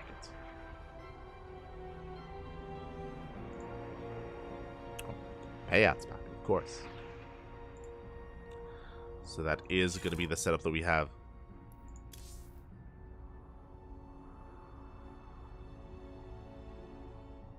Is going to be our setup here. So most likely the semifinals will be played at the same time, so we can cover the upper semis, and I believe the lower semis should be happening at the same time as well, and that'll lead into the grand finals. So really fast kind of bracket here because of that. Just from one round into the other, into the finals is the plan. Is the current plan.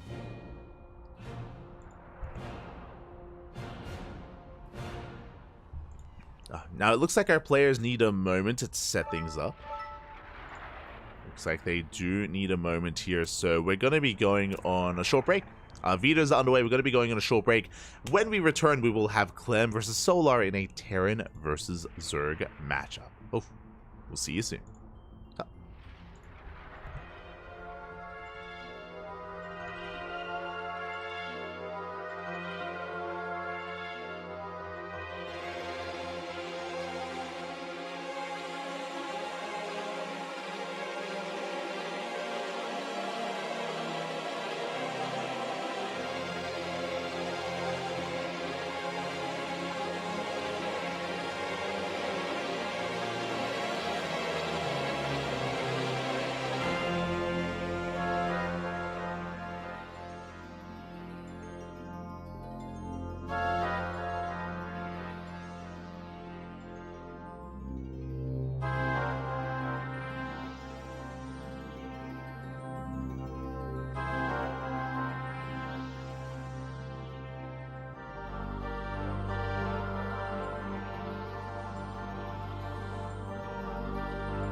And welcome back, everyone. Welcome back. I hope you enjoyed that lovely Brutal OSC as we have returned with our semi-finals. We were on a short break. Players were conducting their videos. We just wrapped up with the round of 16 with the quarterfinals, and now we are here in the semis. We just featured Solar versus Trap, and now Solar advances on to face off against his new opponent, his Terran opponent, the French Terran.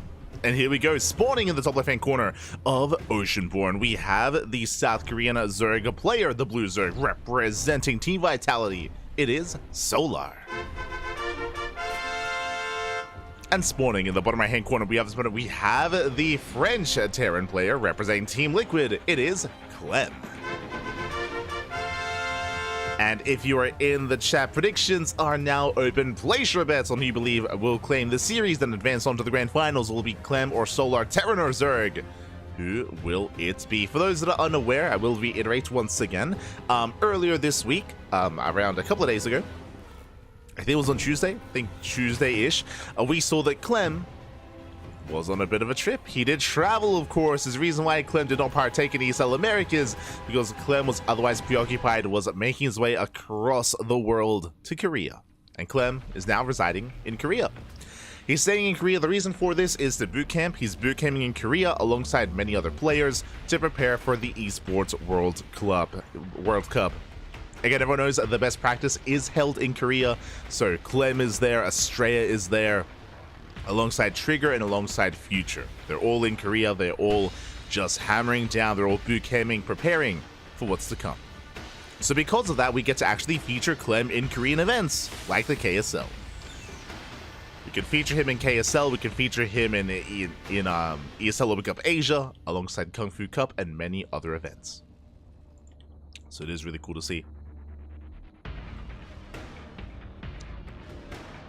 As for now, we do see Solar opening up Gasless. Okay, bold move out of Solar, going hatch, pull, hatch. Basically, what's happening is we have skipped our gas. We're going for just nothing but mineral income.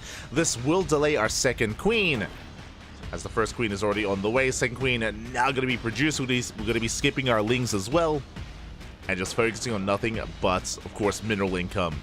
Now, this usually leads into roach play. The reason why is because gases are so late, because link speed is so delayed, we just skip link speed entirely and just embrace roach play instead. And we'll keep an eye, though, on Solar, as he does take a bit of an earlier gas. Usually we wait for 2 base saturation before we take the gases. This time it's a little bit faster. As Reaper does dip in, we'll threaten the base. Lings are in position. 4 links so far. Ooh, 1 ling goes down. We are forced to make an extra pair of lings. That's quite a lot of lings here for Solar that he is investing into. But he does at least save the creep tumor, and he will defend his base setup. Doesn't lose any drones, thankfully. Does not lose any workers.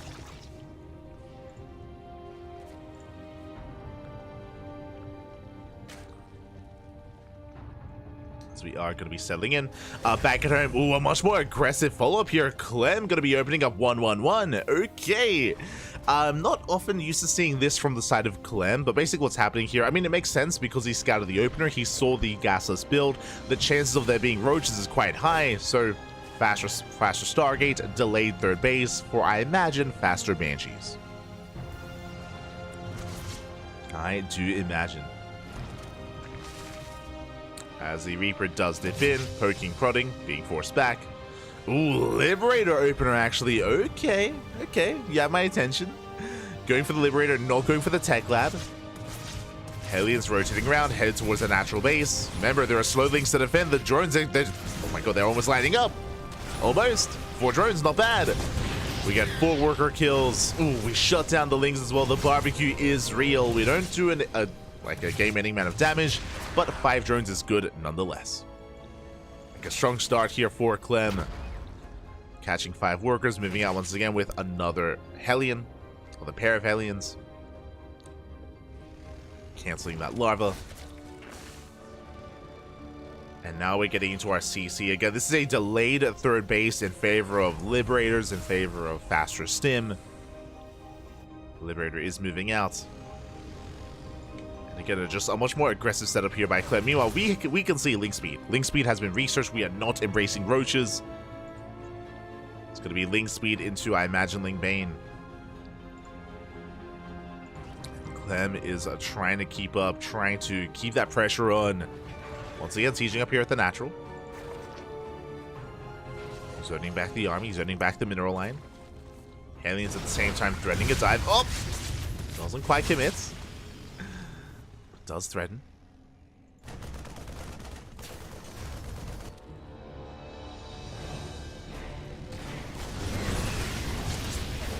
Does threaten, catching some more Lings. Lings getting shaved off. Liberator does go down. And Solar so far is threatening, but it's costing him a lot. Costing him a lot of Lings, costing him a lot of larva. He is trying to hold on. Clem is getting ready for his three-way setup, followed by his stim timing. Tanks are amassing. Stim is on the way. 1-1 as well. That 1-1 timing is going to hit like a truck. But we're still getting there. Still getting there. We're still easing our way into the mid-game. Droning up, taking a fourth. And settling down.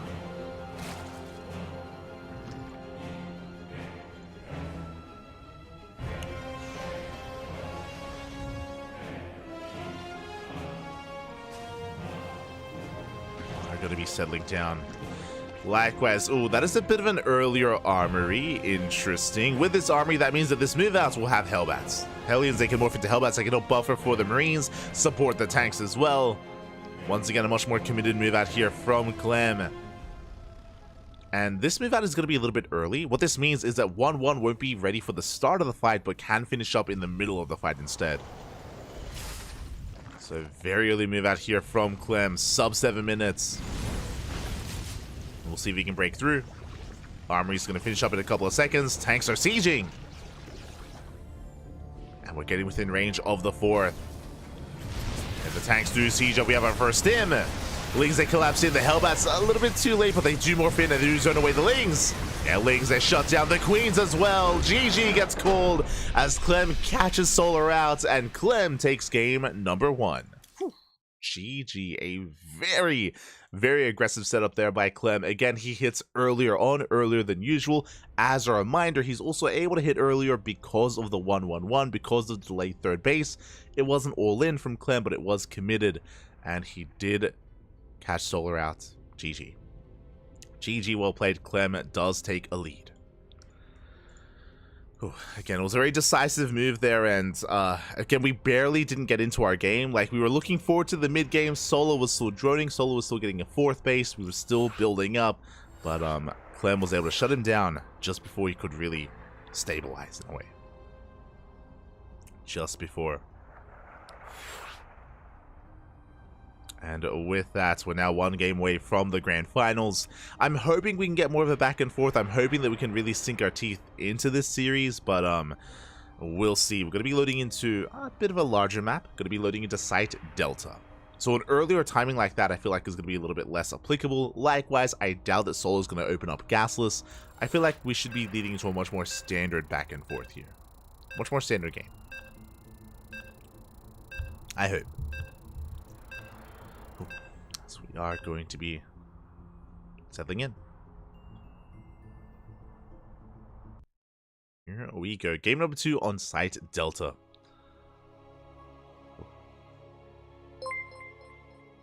Meanwhile, oh, thank you for the bits, Pappy. Thank you, Triggs0808 in the chat. Gracias. Thank you so much. Do appreciate the support and do appreciate the bits in the chat. Hope you enjoy the content, hope you enjoy the casting as we are settling into game number 2 and spawning in the bottom right hand corner of Site Delta. We have the South Korean Zerg player, the blue Zerg representing Team Vitality. It is Solar. And spawning in the top left hand corner, we have the French Terran player representing Team Liquid. Up in the series, one game away from making it to the grand finals, it is a Clem. Go. Again, as a reminder, Clem did go for a very, I would say, unorthodox, substandard timing. In game number 1, he hit 30 seconds earlier than usual, and it doesn't sound like a lot. Like 30 seconds doesn't sound like a lot of time, but in StarCraft, that's the world. Like, that's the difference between 1 or 2 macro cycles and being prepared or not for a push quite like that. We even mentioned at the time that Clem even hit before 1-1. 1-1 wasn't even done, and he was already across the map in the face of Solar. Again, he was caught with his pants down. And this time, standard opener. This time, hatch gas pool. This means that Solar will have a bit of a more standard start. We won't have to cut corners. We won't have to have this like period of ambiguity, whether we have link speed or not, to keep up with some Hellion dives. This time it should be a very different kind of dynamic.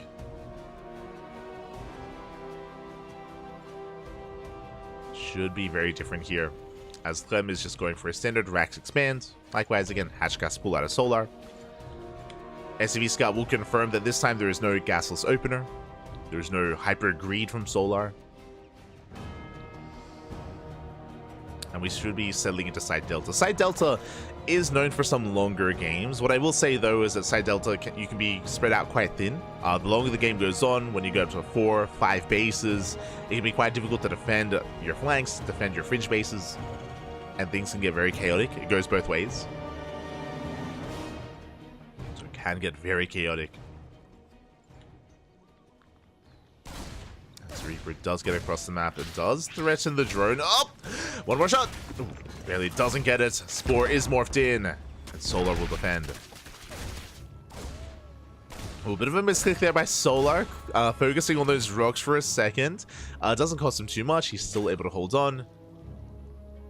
Reaper pokes in, and this time, there we go. This time, that is a third CC before Starport. This time, it's a much more macro-oriented build.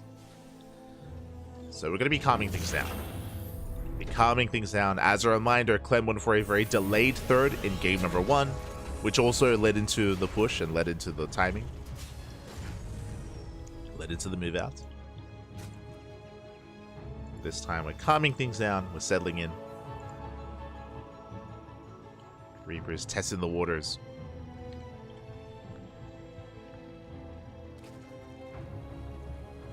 And interesting, Solar has pulled out.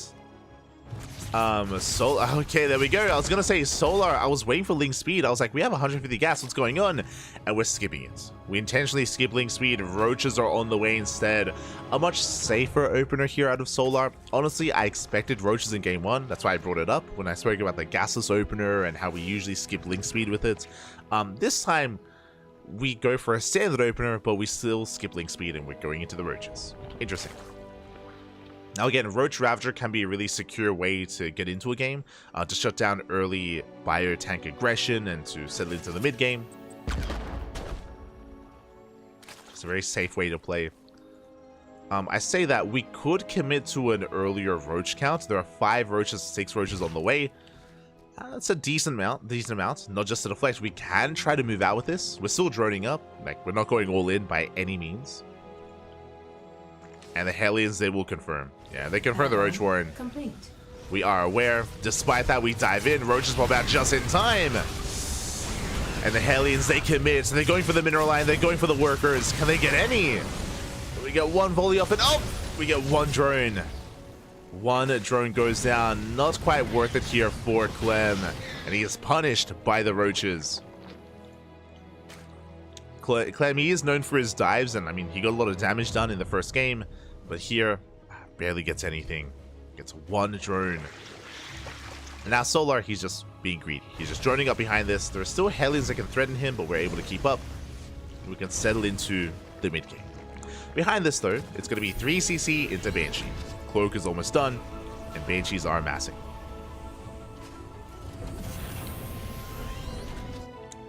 We have our 2 Banshees moving out across the map. Likewise, we have 2 Hellions as well that can threaten a mineral line or at least keep Solar in check. Keep him distracted. And as we're keeping Solar distracted, Clemmy takes his third, and we'll get it up and running.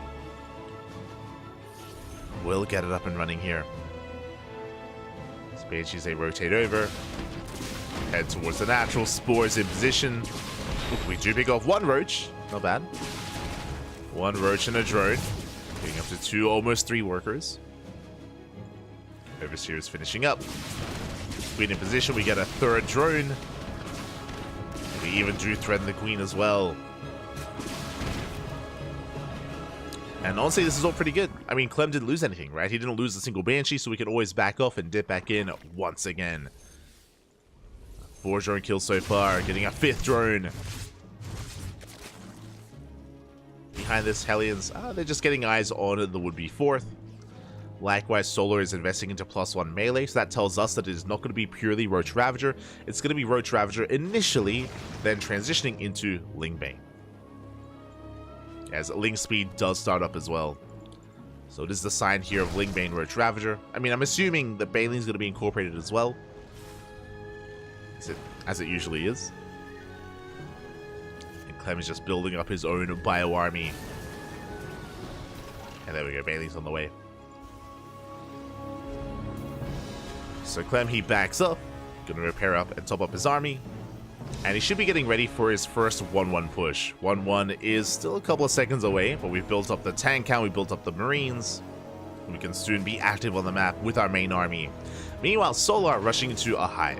This tells us that he can go into fast Vipers, he can go into Adrenal. He may be tempted to take up into Ultras, but I think it's a little bit too soon, just because we are still settling in and we don't really have that much resources to work with.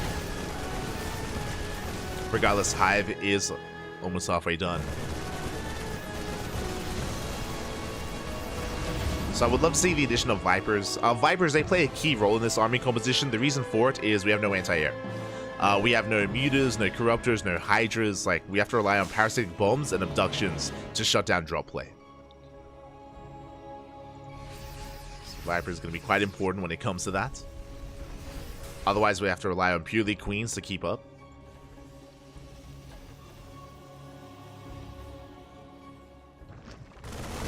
Speaking of, we do catch a queen.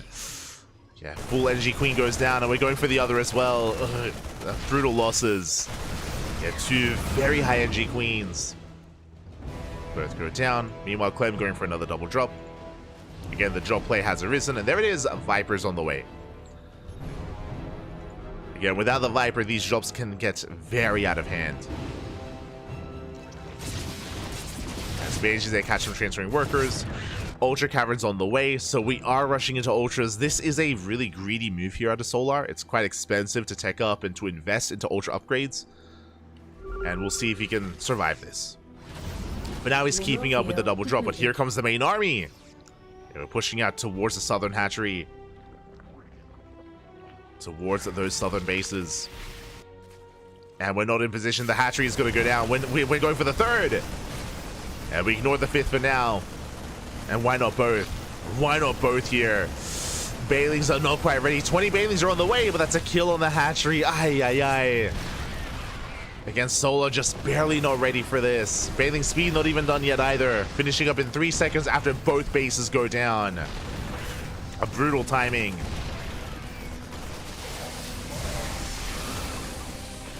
At the same time, the drop's keeping him busy. And from here, Clem can just back off. He doesn't have to go for the kill. I mean, I don't think he can. I don't think he can break through this, especially with the Vipers, with the Ling Bane. But Clem can take it slow as he catches the Queens. Queens are shut down. Here come the Blinding Clouds. And nice Blinding Clouds on the tanks. Clem did overstay his welcome. Tank's going to be reset. The Bio Army does stand strong, but that's 4 tanks going down. Still worth it for Clem. He may have stuck around too long, may have lost his tanks, but he got 2 bases.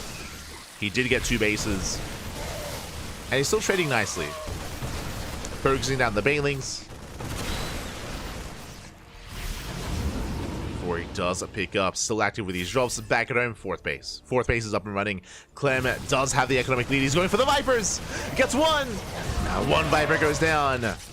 Powerbomb takes another. Here comes the Yoink. We can finally shut down the drops. But Solar, he has some catching up to do. He does have some catching up to do here. He lost the Viper, has to replace it, is investing into those Ultra upgrades as well.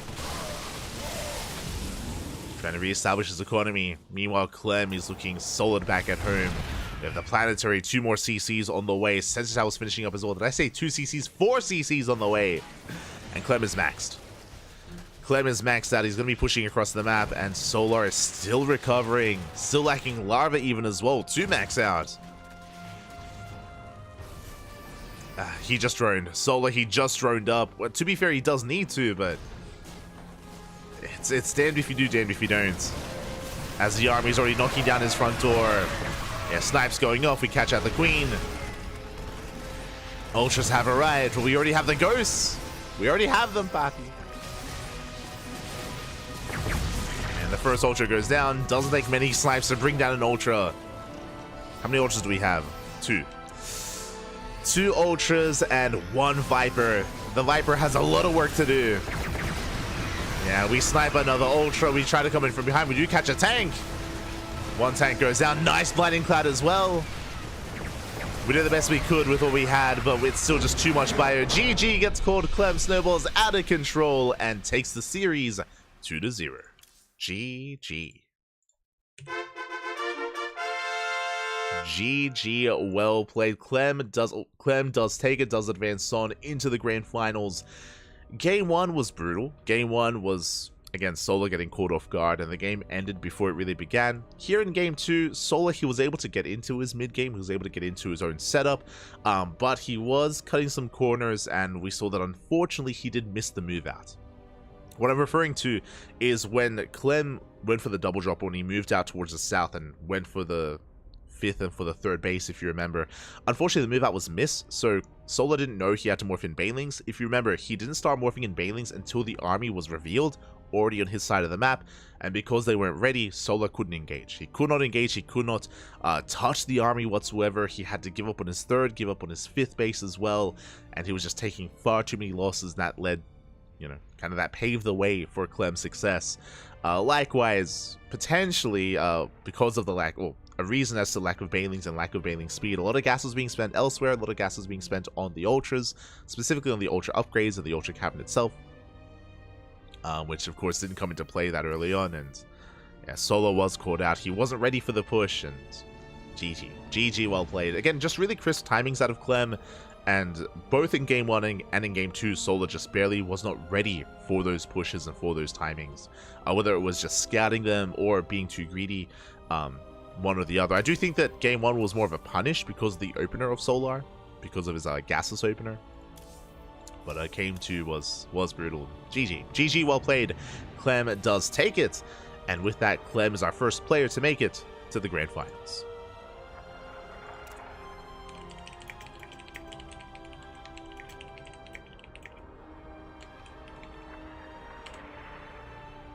We have some catching up to do. GG, well played. So Clem is going to be our first finalist, and we'll see who faces off against him in that lower semifinals. Exclamation mark B.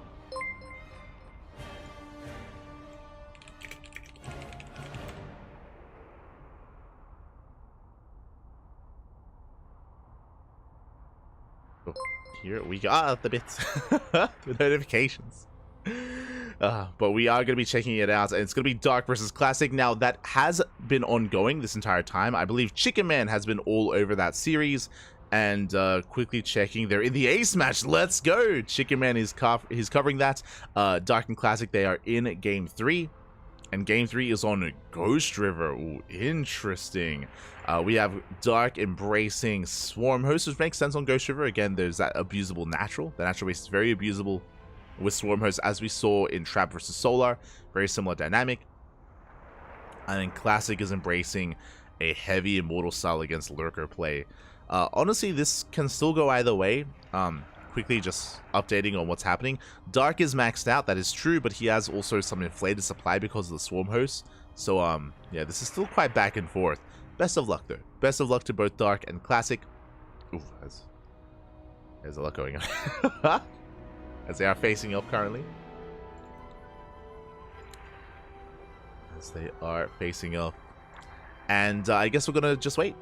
We're going to chill. We're going to wait for that ace match to wrap up. And then we'll be jumping into the finals. We'll be jumping into the grand finals.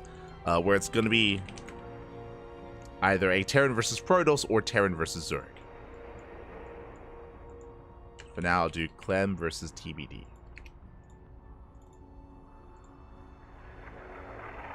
Man, there we go. Huh.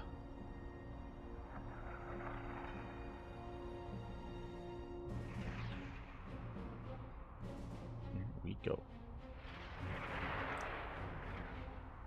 Marines, they shoop the they do.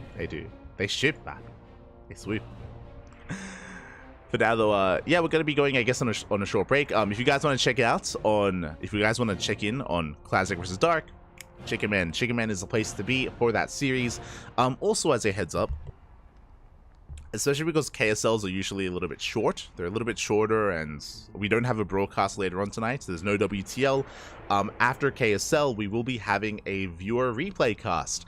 Over the past couple of weeks, we have been accumulating replays that have been redeemed in the chat. For those who don't know, there is a point redemption. There's a point redemption in the chat. I think it's 10k. Let's see. I should confirm. Yes, it's 10,000 channel points for us to cast a replay. So we do have some replays redeemed, and we will be going over those replays after KSL. So it's going to be like a short break, and then we'll go over the replays. It's going to be a little bit less serious. They're usually ladder games. Typically ladder games submitted by some players, and Night Phoenix redeemed a lot of them. He redeemed a lot of the replays, so I think it was off racing. I think it's Night Phoenix's Zerg that he wanted us to see. So we will be embracing that after KSL. If you're interested, in that sort of thing, it's gonna be a little bit more chill, a little bit more laid back. So that's on the horizon. Is on the horizon. Otherwise, we're gonna be going on a short break, and we'll see you guys soon for the finals. Don't go anywhere.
welcome back, everyone. Welcome back to the grand finals of the KSL, the Korean StarCraft League, week number 55, your bi-weekly dose of Korean StarCraft. There might be some people just now tuning in that might be curious. Hold up, Clem playing in KSL for the first time? What's going on? As we've stated, Clem is in Korea. Clem, I think, arrived Tuesday around afternoon or evening, maybe even Wednesday morning, but Clem is in the land of Korea. And as a result, can actually compete and play with some good ping and some good time zone as well for the KSL. Beautiful, and we're here, we're in the grand finals, and spawning in the bottom right hand corner, in the bottom right, we have the French Terran player, the Red Terran representing Team Liquid. It is Clem. And spawning in the top left hand corner, we have his opponent, we have the South Korean Zerg player, the Blue Zerg representing Talon Esports. It is Dark. Here we go. And if you're in the chat, predictions are open. Place your bets on who you think will claim the series. Who will be this week's KSL champion? Will it be the Zerg or the Terran? Will it be Clem or Dark? Best of luck. Again, Clem was looking very, very dominant in his series against Solar. What I will say about that series, though, is that, again, it was based on, in a way, Solar getting caught out, getting caught with his pants down time and time again, and Clem with some crisp moves, with some crisp timings against Dark, also against Solar. We'll see how he does against Dark. We'll see if Dark can instead kind of wrangle control away from Clem and for himself. We'll see. We'll see if he is going to be the initial aggressor again. Dark known for his roach play in many, many matchups, including this one.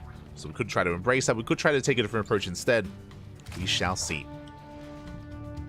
In general, I do favor Clem. I do favor him a little bit. We have seen Clem have a more dominant historic kind of history here with Dark, especially in online weeklies. In saying that, I mean, now it's a little bit different. Ping is less of an issue for both players, so we get to really embrace both Clem versus Dark. I'm ready. I'm excited. I'm excited, Papi. I'm excited. As a reminder as well, it's the grand finals, full best of five ahead of us. We get at least 3 games. I'm hoping for more. I'm hoping for a back and forth and give us what we want. For now, Hatch Gas Pool, standard opener out of Dark. Meanwhile, Clem going for a Rax expand back at home into that factory. So everything's looking as it should. No proxies, no gasless opener or fast gas opener. Do you see the SCV going to be delaying the expansion? Reaper comes in. Oh, we barely do delay, and the drone is going to go down.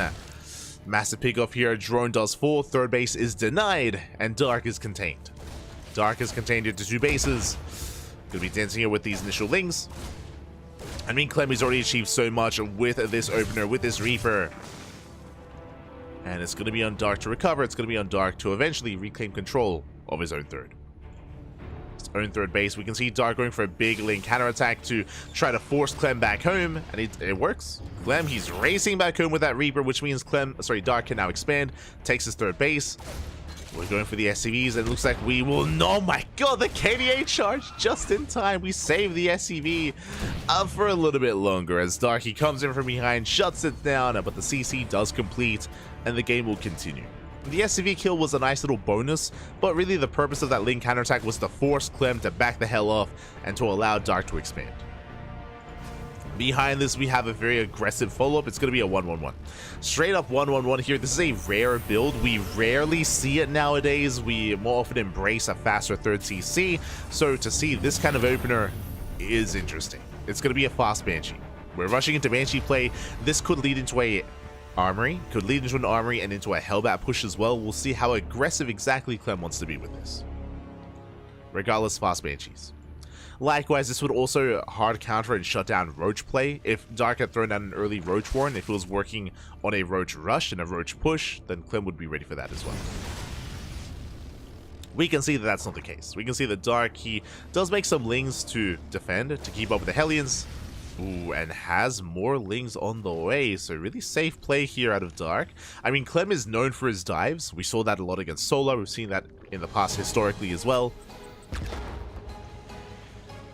Dark does tend to embrace that, but again, Stim is on the way. We might just hold off. We might play passive with these Hellions and get ready for a follow-up push. Now poking in and prodding. Behind this, Dark is heavily droning up. And we do see that Clem has thrown down the third CC. It is a late third, but a third nonetheless. Clem rotating around, up to 6 Hellions. Is poking in, distracting those queens. As the queens are distracted, here come those banshees. Yeah, they're going for the mineral line. No spore in position. We get one. We're going to get 2 drone kills so far. There is no detection. We can even try and go for a third. Banshees on the hunt. Forcing delayed mine time. We go for the dive. We're going in. The drones, they are stacked up. We ignore the natural. We're going straight for the main instead. And the barbecue is real. Drones are going down. GG gets called. It's just too much damage. And Clem takes game number 1. GG. Brutal start to the game there as Clem with his initial opener. I shouldn't say with his opener. With his 1-1-1. With his otherwise unorthodox 1-1-1 start. Very aggressive build there by Clem. Embracing the Banshees, embracing the Hellions. Does pull Dark out of position and cripples the economy. With that, it's too much to come back from, and Clem starts off with a lead. Does start with a lead here. And I'm hoping, of course, that in Game 2 and onwards, we can have a more back and forth and embrace the game, but we do have to survive the early game first. That is the first step. It's a bit of a rough start there for Dark. But we're going to be getting ready for a bit of a more standard setup of the standard game. We're going to be loading into Alcyone, a map known for its late game, known for its 3, 4, 5A setups, split map scenarios. Hoping that we can embrace something a little bit longer here on Alcyone. Let's go. Let us go. Korean barbecue, you're making me hungry, papi. I haven't had breakfast yet. It's 3 p.m. It's 3 p.m. here on a Saturday, and I've yet to indulge in some food. I had some crackers earlier. During the break between the semis and the finals, I did have a cracker and some water. I'm sustaining myself. It's okay. But here we go. We're jumping into our next game, and spawning in the bottom left-hand corner of Alcyone, we have our French Terran player. The Red Terran representing Team Liquid, leading the series 1-0. It is Clem. And spawning in the top right hand corner, we have the South Korean Zerg player, the Blue Zerg, representing Talon Esports down to the series, looking to bounce back. It is Dark. Deep fried drones. Let's go. I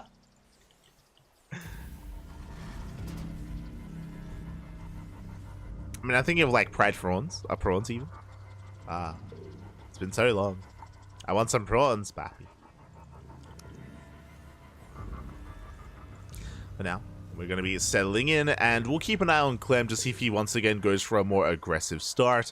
Likewise, we'll keep an eye on Dark as so far. Hatchcast pool, standard opener. We're not going gasless. We're not rushing to anything too early on. Things are looking as they should. Tempora. Yeah, I was thinking of Tempora. Yeah, that's what I was thinking of. Tempora drones. That's that I would eat. Beautiful.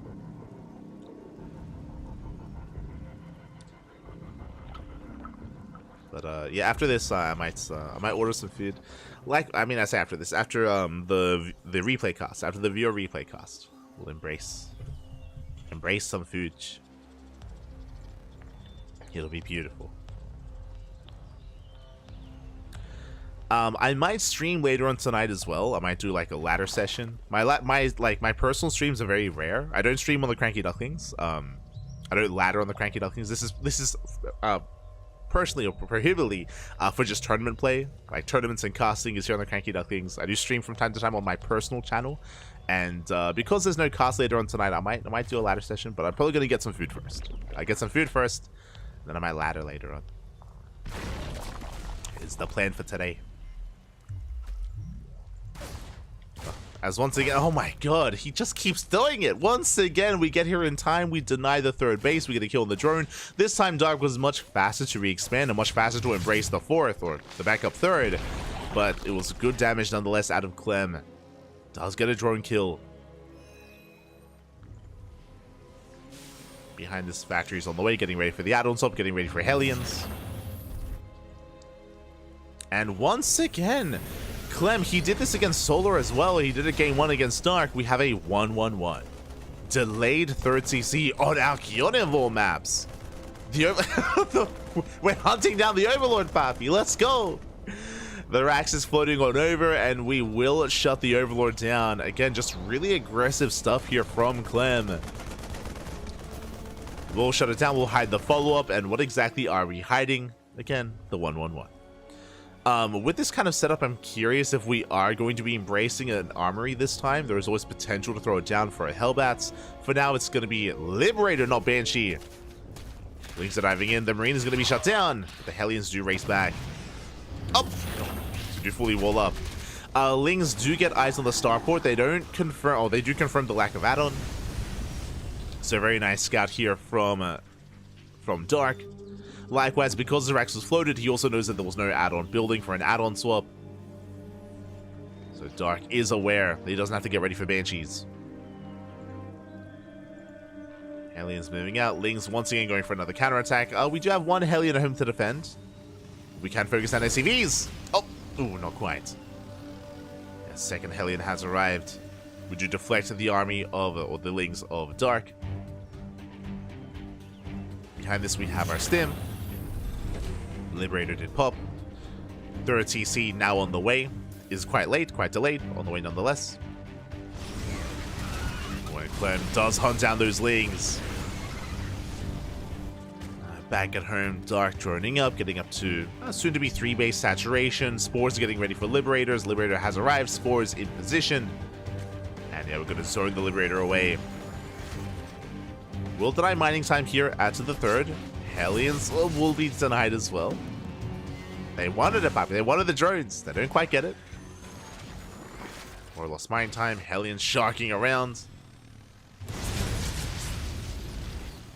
Dark does keep up. Does zone those Hellions away. As we do not commit.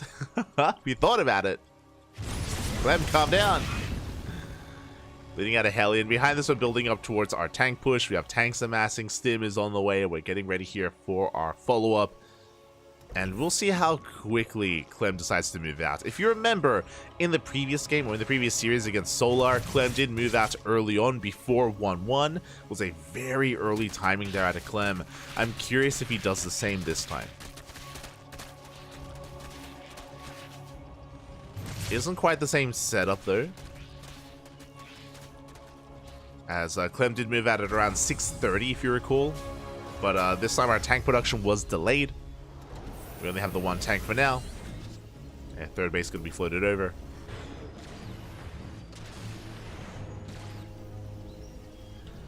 And it looks like Clem is going to be looking to hit a bit of a later timing instead. So we're calming down. We're calming things down. Dark is going to be able to drone up.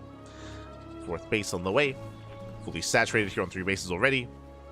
Layers being researched. We did prioritize 1-1, so a little bit greedy. What I mean by that is that we focused on our upgrades here, which means we have delayed bailingness and delayed bailing speed. So we have no bailings to really rely upon in the near future. And Clem is going for the same push. Okay. Yeah, around at 6:30, he does move out. Remember, 1-1 is not going to be done for this, but he ideally catches the Zerg player off guard, as Dark only has purely Lings and Queens to defend. Do push forward, catching a Queen. One Queen goes down, but that's a lot of creep to work through. And Clem is out in the open. Armory isn't done yet either. Okay, so no Hellbats. And the Lings, they collapse on in, and Dark will shut down this push. And the tanks go down. The Hellions, some of them are saved. But Dark holds. Dark does hold on. Again, this push from Clem was a little bit less crisp than what we saw previously. Did hit a little bit later. Hellbats weren't ready either, so there was nothing to really protect the bio against the Lings. Nothing to protect the tanks against the Lings either.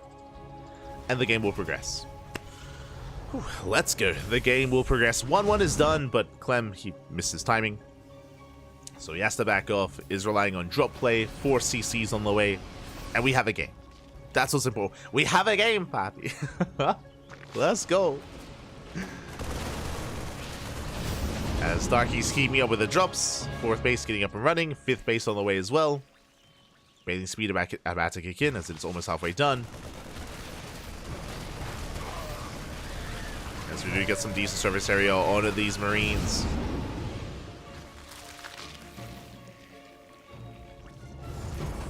And we might be in for quite a longer one as well. Now that we've survived the early game here on Alcyone, we spoke about it before, but our 3 and 4 base setup can be very secure. 4 CC almost done. Clem is moving out. And his goal here is to knock down this hatchery, to knock down this base. We'll see if he can. Bathing speed still not quite done, finishing up in a second. Oh! Some okay bathing connections, but we do need more. And as Clem is pushing, Darky goes in for a big counterattack. What do we have to defend? We have a Liberator, yes, but not much more than that. And reinforcements are on the way. Bailings have arrived. And do we go for the mineral line? The mine shot! Mine shot does connect, but Bailings are making their way to the mineral line. At the same time, Clemmy knocks down the hatchery. Hatchery is going to fall. And can we get the SCVs? We'll get some. It's going to be 9 SCVs going down. Collapsing on the main army once again. Oh! In the Widowmine, but Clem is going to keep pushing. And back at home, Dark getting to Lingbane Hydra. We're not quite ready for this yet. Yeah, the Bailings aren't ready. But there are enough Lings, just barely. We can focus down the Marines, we can focus down the tank. Tank does fall, and Dark holds. The white shot, up. Big mine connection there on those Lings. Dark does hold on. Unfortunately, he's stuck on 4 bases. Stuck on 4 bases, has to re-expand. Clem catching up. It's 4 base versus 4 base. Never a good thing for the Zerg. Clem does have that economic lead. Dark is still trying to stabilize. Still trying to hold on. Clem going for a split push. Trying to. Double jump towards the left. Main army towards the right. We're done with tanks. The tank out was reset. It's going to be bio mine. Speaking of, decent connection once again on those Lings. So far the mine shots have been pretty good here from Clem. Nothing amazing, but they've been gaining value. Ghost Academy's on the way, 3-3 as well. Clem getting ready for his final form. Getting ready for Bio Ghost.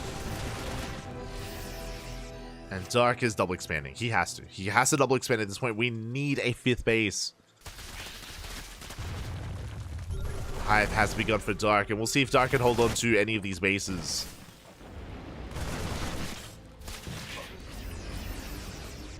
Clam still threatening him. Lurker Den's on the way. Dark working towards Lingbane Hydra into Lurker. Vipers as well. Clam still being very active. Mine shot is baited out. Nicely done. But we have more Widowmines where that came from. And Clem holding his own. Oh! Okay, we do drag the mine. We do collapse on the first drop. But here comes the rest of the army getting us up with the Hydras. Yeah, some of the Hydras getting caught out. We bleed out some Lingbane. And Dark, he just cannot engage. Not in this choke point. He has to back off. Has to allow the army to get onto creep. Has to look for a better fight. And not a bad engage. Shuts down some of the bio. But Clem is going to keep pushing, and we're running out of Lingbane. And Dark has to be so careful here with these mine shots. There we go. He does force the pickup. Clem backs off. And what's important here as Clem was pushing towards the left-hand side is the bases. These hatcheries, they've gotten up and running. They will get saturated. Dark can maintain himself. Like, that's what's important. Miss all this aggression, miss all these fights. We have our bases. And now the Hive Tech is getting underway. Infestors are getting researched. Lurker upgrades as well. Dark is holding on. Is holding. We collapse on the Bio Army, getting us around on these Marauders. Decent mine shot though. Mine shot was good. Clem trading well. Ooh, did see some good bailing connections though, and it looks like once again Clem is being forced back. He has a lot of medevacs, but the Bio Army is being thinned out. Got some big bailing connections earlier. And Dark has to just play it slow. Play it slow, play it smart. Just force the army to push onto creep. Take better engagements, take better fights. Fungal does catch a ghost. Yeah, one ghost going to be going down. Two ghosts going down. Three. Oh my god. Massive pickoffs. Expensive losses here for Clem. Some good mine shots nonetheless. We do need detection. The Darky catches out the ghosts. Behind this, now we can invest in some lurkers. The creep is still maintaining itself here in the center of the map. No lurkers yet, though. Still just Lingbane, Hydra, Infestor. And the problem is that these Widow Mines, because of the lack of detection, they're resetting. The Widow Mines survive, they reset. And Clem is maxed out. Dark has been holding, but these trades have not been the most efficient here. Catching out more ghosts. We get one, we get two ghosts, and a fungal as well. Oh, we avoid the Widow Mines. We avoid the Widow Mines, we go straight for the army, straight for the kill. Down to two ghosts, down to one. Oh my god. But again, all these Widow Mines, the field of Widow Mines, it just didn't come into play. Was a non-factor here in this fight. Out of position. Dark has to back off. I did lose some workers across the map. It was 4 drones, so the Widow Mines is going to reset. No! Widow Mine reset. Getting another 3. 7 drones in total. Dark's trying to force friendly fire. Alas, bleeds out more lings. But he is keeping up. What's important here is he's keeping the ghost count in check. How many ghosts do we have? 4. Only 4 ghosts. With the low ghost count, suddenly lurkers. Lurkers are that much more effective. As the ghost count is low and is not getting higher than 4.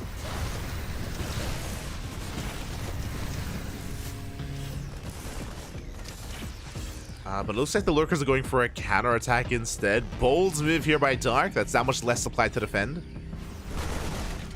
Double drop towards the north. Dark does respond. Trying to bait out those Widow Mines. They do want Burrow. Up. Ooh, massive mine shot. Takes down the lings. At the same time, we do get across the map, and the lurkers are going for the planetary. And the planetary is going to go down. At the same time, it's going to cost us some lings when we do break through the minefield. Oh, the lurkers! This, though, I'm not so sure it's worth it. We lose every single lurker. The base survives! The planetary lives! No shot. The planetary lives. The lurker count gets reset. In a moment of desperation, Darky goes for a massive ling counterattack, gets into the main base. We'll catch some ghosts. But that was a big loss for Dark. He did not get the base. And he lost every single lurker. Is catching them reinforcements, true. But Clem still has a better economy. Still the better economy here for Clem. Dark has to back off. What do we have left? Dark, he has 1 lurker remaining. 1 lurker for Hydras, mainly Ling. No Vipers. And Dark, he's just being outscaled. Just being outscaled at this point. Clem is max. He can push. And I'm not sure if Dark can hold. If Clem decides to move out, I'm not sure if Dark can survive that. We'll see if he can. He's buying time, building up more lings. Vipers on the way. We have that 1 lurker. It's going to go down.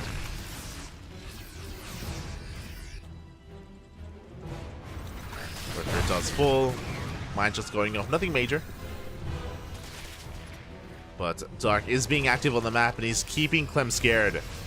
Like, Clem doesn't know, like, how little supply Dark had, so he's just playing more defensively, just securing his bases, getting his gold up and running, which means Dark is remaxing. Dark, he's given time to rebuild, to remax. Dark is still in this, but he hasn't been trading well is the problem. We go 9 more lurkers on the way.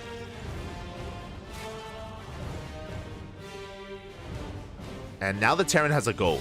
Like, I spoke earlier about how Clem has the economic advantage, and he does. Does have that economic lead. And he's still maintaining that. So Clem, he's got the more efficient army, he's got the better economy. If Dark, though, if he's able to bring down one of these bases, if he's able to catch out the army unattended, or just out-trade his opponents, we can pop up. Yeah, gold base is being denied. Dark, instead, going for a big counter-attack. Nidus Worm into the main. Lings, they hit the 3rd. Clem out of position. Somewhat. Does have reinforcements. Lingbane trying to funnel in. We're going for the ghosts. Oh! We're trying to catch them out. We do get us around. Very nicely done. Ghosts are getting picked up, but Lings of all things. Meanwhile, Nidus were in the main base. Lurkers, they do unburrow. They do burrow. A massive spine shot's going off. And these Lurkers, they're going for the kill move. They're going for the production. That can end the game. This time, no detection. The Ghosts are holding their own. We do defend. But the main base is under fire. But Darky's being cleaned up. The Lings are going down. Clem, he has regained control of his bases. Except for the main. But here comes the live. Okay, we have to get out of here. We'll have to get out of here. Queen's coming to support. We can focus on the Liberator. Orbital going to be going down. And again, the Nidus Storm into the main base is keeping Dark in this. Still maintaining himself. The Queens, they take down another lib. Just barely. But the spread is good here by Clem. He gets us around. He shuts down the Lurkers. And how many escape? Two. Two Lurkers get out of here. And Clem, he still has control over the rest of his base. He still has that fresh gold. Dark just lost his gold, if you recall. So Clem is going to be the first to remax. I'm going to say that he has to rebuild his production. True. So Clem is a little bit more vulnerable here. So get his production back up and running. There we go. We have 4 more Raxes on the way.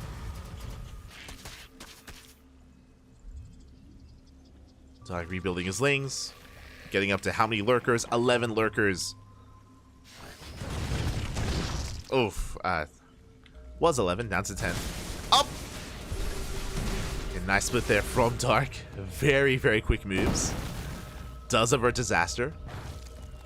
Dark is doubling down on Ling Lurker.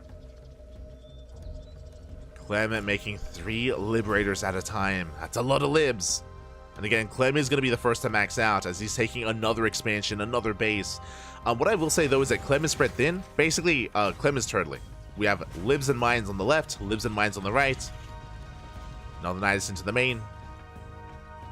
And Liberators here as well. So basically his supply is spread out quite thin here, protecting his bases. Lurkers, they go back in. Back into the main base. We came to the production once again. We have control of the ramp. Liberators have arrived. We have to respect them. Yeah, we back up. So you have to pull away.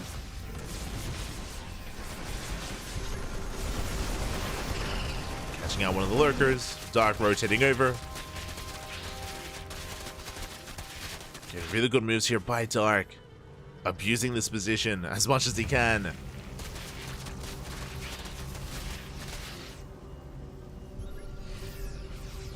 Moving out. Starting to be a little bit more active. Is scanning, checking for fresh bases. Widowmines will waddle in. Let's go. Up. Dark does spot it.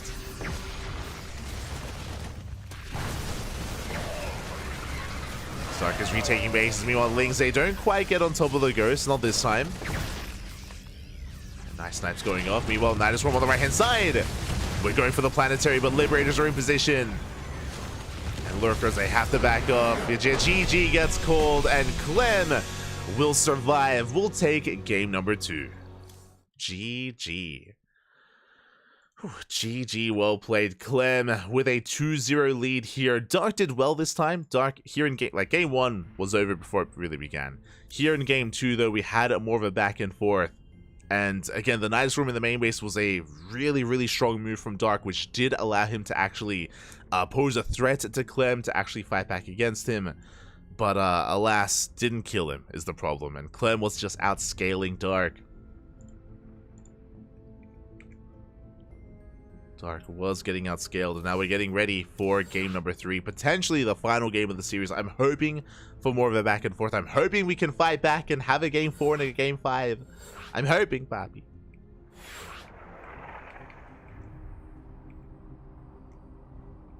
Let's see if we can. The pressure is now on Dark.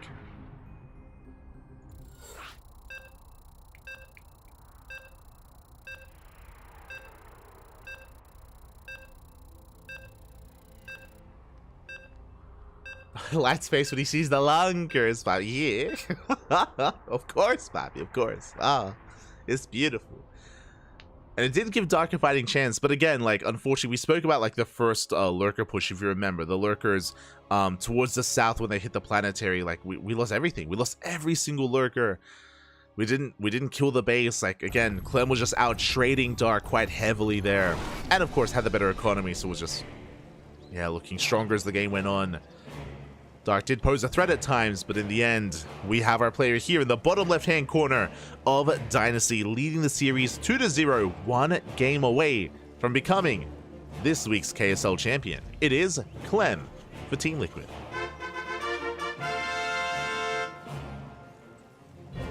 And spawning in the top right-hand corner, we have the South Korean Zerg player, the Blue Zerg representing Talon Esports down in this series, looking to fight back here and now to make this a series, to make this a back and forth. It is Dark.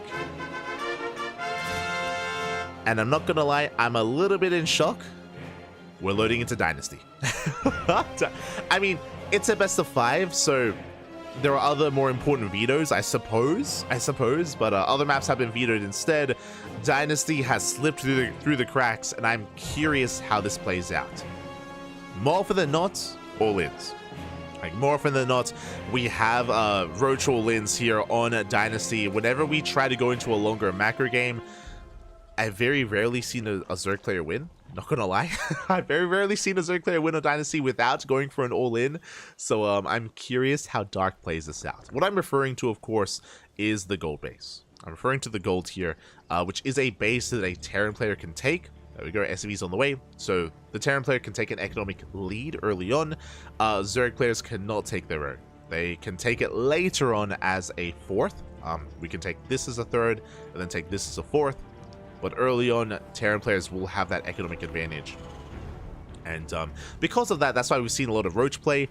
The reason why we see a lot of Roaches is because Roaches are a way to punish this. You know, with Roach Ravager, you can bile, you can, of course, punish the space somewhat.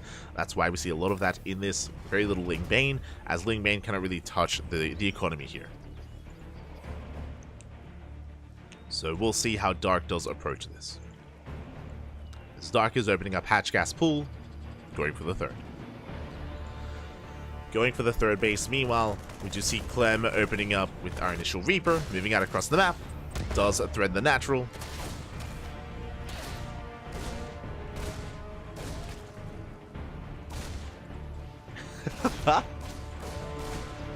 This map represents the unequal treaties that precipitated the Opium War. Oh no. Not like this. Who gets all the opium? As we are going to be dipping in and out, Dark does take the third. Is spotted by Clem, but thankfully it does get up and running. It is not being denied. I mentioned before that we should be working towards this gold as the fourth. We'll get there.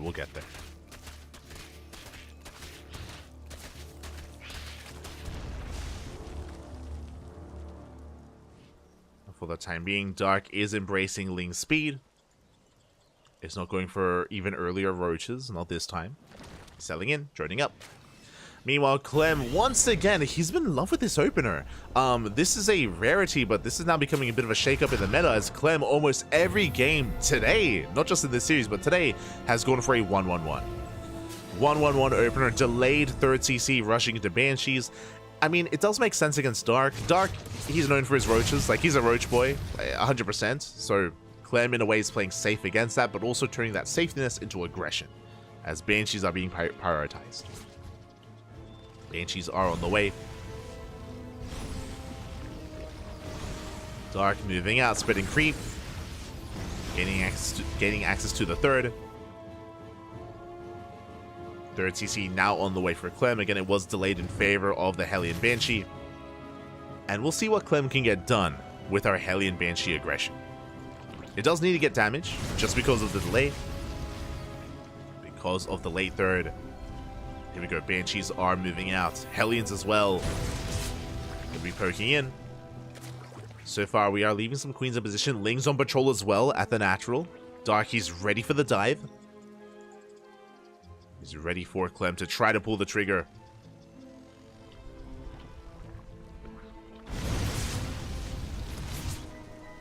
So far, Clem poking in, doesn't commit yet. Does not commit. Rotating around. 2 more Raxes on the way. Double eBay as well. We do get 2 drones so far. 2 drones go down. And the Banshee does slip in between the bases. We thread the needle. The Spore not quite where it needs to be, so we can threaten the natural. 2 drones. Almost 3. Oh. Denying mining time. Mining time is denied.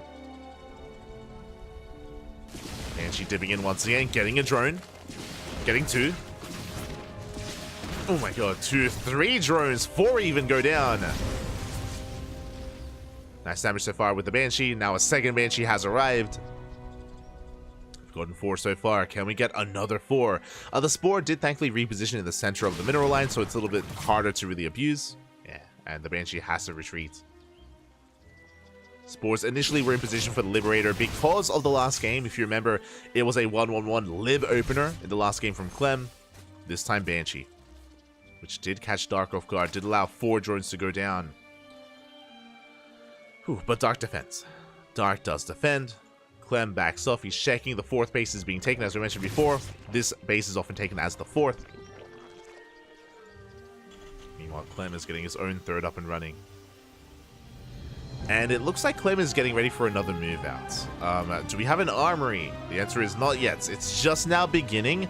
Ideally, this armory finishes up as Clem moves out across the map, so that we can morph in those Hellbats, and we'll see if Clem does commit. As the Hellions are being topped up, being repaired first, and then we move out. The Overlord is shut down, and here comes that move out. Clem pushing. The goal here is to deny the 4th, is to knock this 4th base down. How much do we have to defend? We have 10 Queens, we have Lings amassing, we're flooding Lings across the map, and that's why the Hellbats are so important here. Armory is just about to finish. Banelings are on the way though. That's 9 Banelings. Good timing here for Dark. The Bio Army does push forward. Queens are in position. Banelings are massing. Hellbats have been morphed in, or soon to be. Not yet. Clem does get eyes on the Banelings, is aware. And it looks like Clem doesn't want to commit here. With those Hellions, I should say, with the Hellbat. There we go. Now morphing in.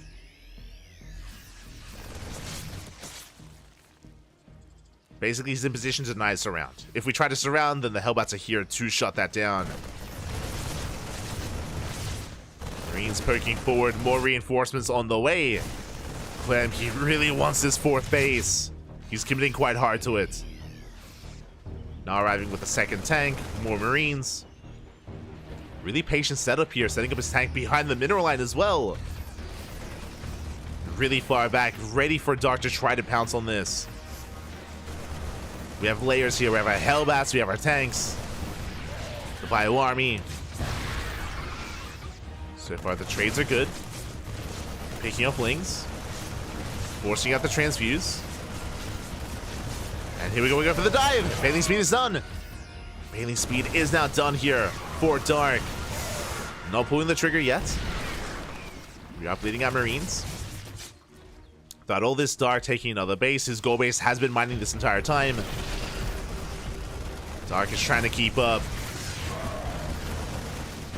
Is trying to, but this position is brutal, and Dark, he just can't push into this. We have 3 tanks set up. Like, how do we engage? Yeah, another wave of reinforcements, this time Widow Mines.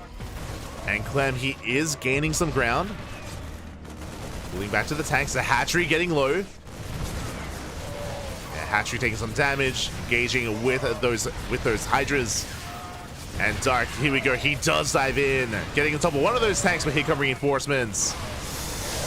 Banelings, the spread is looking good. Yeah, the spread is good. Banelings, they get shut down. We have 1 tank behind this. 2 of them went down. And here come those Widow Mines. Oh my god. Up! Forcing a bit of friendly fire, baiting out 3 mine shots. We have 3 more left. 3 Widow Mines remaining. Dark, he's barely holding on. We're holding, Pappy. We're holding. Behind this, we have a 4th base. Clem has a 4th. He's still rallying in. Oh, the mine shot. Ooh, friendly. Oh my god, that was so much friendly fire. Honestly, the Widowmine did more damage than the Banelings. That was an insane shot.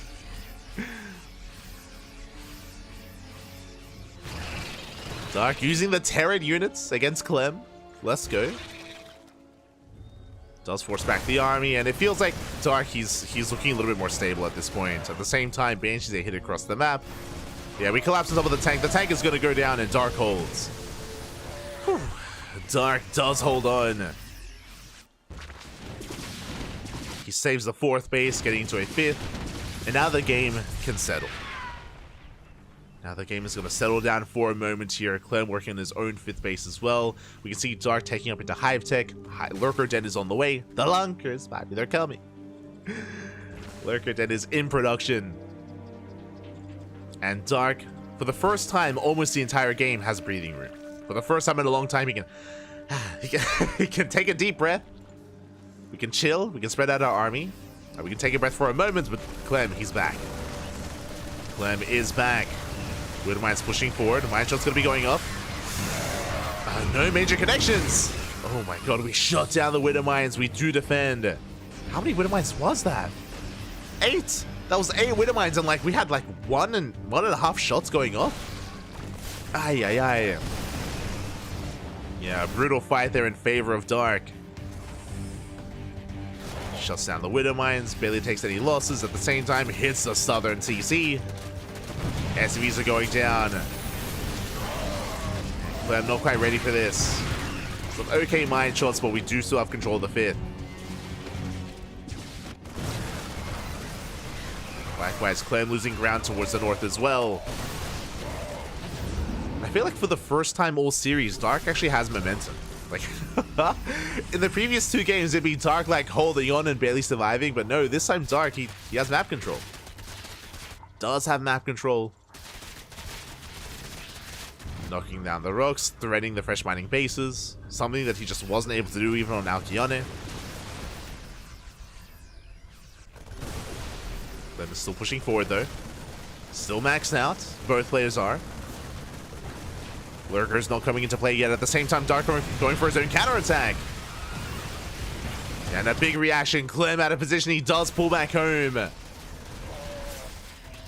that's going to be a kill on the orbital, a kill on the CC. And we're catching reinforcements. I just have to back up. The mineral lines are under threat. And as Clem, as he pulls towards one side, Dark, he pulls towards the other. Yeah, Clem is getting pulled apart. Can try to hit the planetary. Clem getting in position. Up. Oh, okay. That mine shot was almost insane. Clem with the retargeting on the Banelings. That was scary. It's terrifying. Doesn't connect. But Clem holds. Bleeds out 11 SCVs, but he does hold on. Dark collapsing the army. Mine shots. We do split in the last second. Last second split there out of Dark. Does keep up. At the same time, though, Clem pushing towards the 5th base. Pushing on the right-hand side. Clem just Dark just commits, though. And breaking into the natural lurkers. They have arrived. They siege up. At the same time, Lings, they hit the planetary. They hit the 4th. And the 4th base is going to go down. Here come the Banelings. And this time, there's no saving it. Planetary goes down. 20 SCVs as well. Lurkers are being morphed in. Bold move here by Dark. Yeah, the Lurker's going to be denied. A little bit too ambitious. Dark does have to get out of here. Yeah, we come in from behind. We focus down another one of those Lurkers. One Lurker left. Yeah, but Dark, he just rallies across the map, takes down at that 4th base, and heads towards the 3rd. It's wide open. Yeah, the 3rd base is completely wide open. We're going to knock it down as well. And Dark, he's not going to go down without a fight. Not in this series. Not in this finals. Not this time, Pat. Takes out one base, another, and now we can pull back and go for the planetary. The final mining base of Clem. That's all he has left. GG gets called, and Dark takes the game. Oh, GG. Oh, my God. Dark, he fights back. He puts a point on the board. And we have a series. GG, well played again. Once Dark was able to survive the initial aggression, again, I pointed out at the time, but it was a new feeling. It was like, oh, Dark, he has map control. Like, he never had it before this entire series, but he was able to get it. He was able to force Clem back, force him to back off, was able to take some better fights, was able to shut down the initial push, of course. He was able to make use of those Widow Mines against Clem. It was a very tense situation, very tense fight there that was lasting quite a long time, where Clem almost broke through and almost broke Dark. But in the end, Dark did shove Clem back and was even able to pull Clem apart left and right. GG. GG, well played. We have a back and forth, and we're getting ready for game number 4. Now, I'm hoping for an ace match. Regardless of how this goes, whether it goes the way of Clem or Dark, I would love to see a game 5. We'll see, though. The pressure is still on Dark. He's not out of the woods yet. Not yet. Meanwhile, shout out to Hio, Papi, 222. Thank you so much for the Twitch Prime. Hope you enjoy the content. Hope you enjoy the casting. Thank you so much for the support. Welcome to the finals of the Korean StarCraft League. This is a bi-weekly tournament. Every 2 weeks, we are live here on the channel with the KSL. Here we go. We're jumping into our next game, and spawning in the top left-hand corner of side Delta, we have our French Terran player, the Red Terran representing Team Liquid. Still one game away from becoming our champion. It is Clem. Ooh, going for a 2-Rax. Going for 2-Rax Reaper. Meanwhile, spawning in the bottom right-hand corner, we have his opponent. We have the South Korean Zerg player, the Blue Zerg representing Talon Esports, fighting back, putting a point on the board, and making a series out of this. It is Dark. Whew. Here we go. Again, very impressive comeback, a very impressive game. Game number 3 earlier on Dynasty from Dark. Very impressive stuff. But now we have a different dynamic. Now we have 2-Rax Reaper here. The Raxes are on the way. Reapers on the horizon for Clem. A very aggressive start from our Terran player. But Dark, he was born in the 2-Rax Reaper. He was molded by it. Bapi. Clem doing his best beyond imitation, but Dark, he takes down beyond all the time. So Dark, very well versed in the 2-Rax Reaper defense.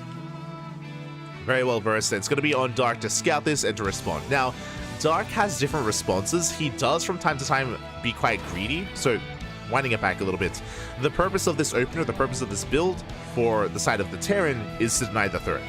Deny the third base. Contain the Zerg on 2 bases for as long as we can. That is the purpose here. We'll see if we can pull it off.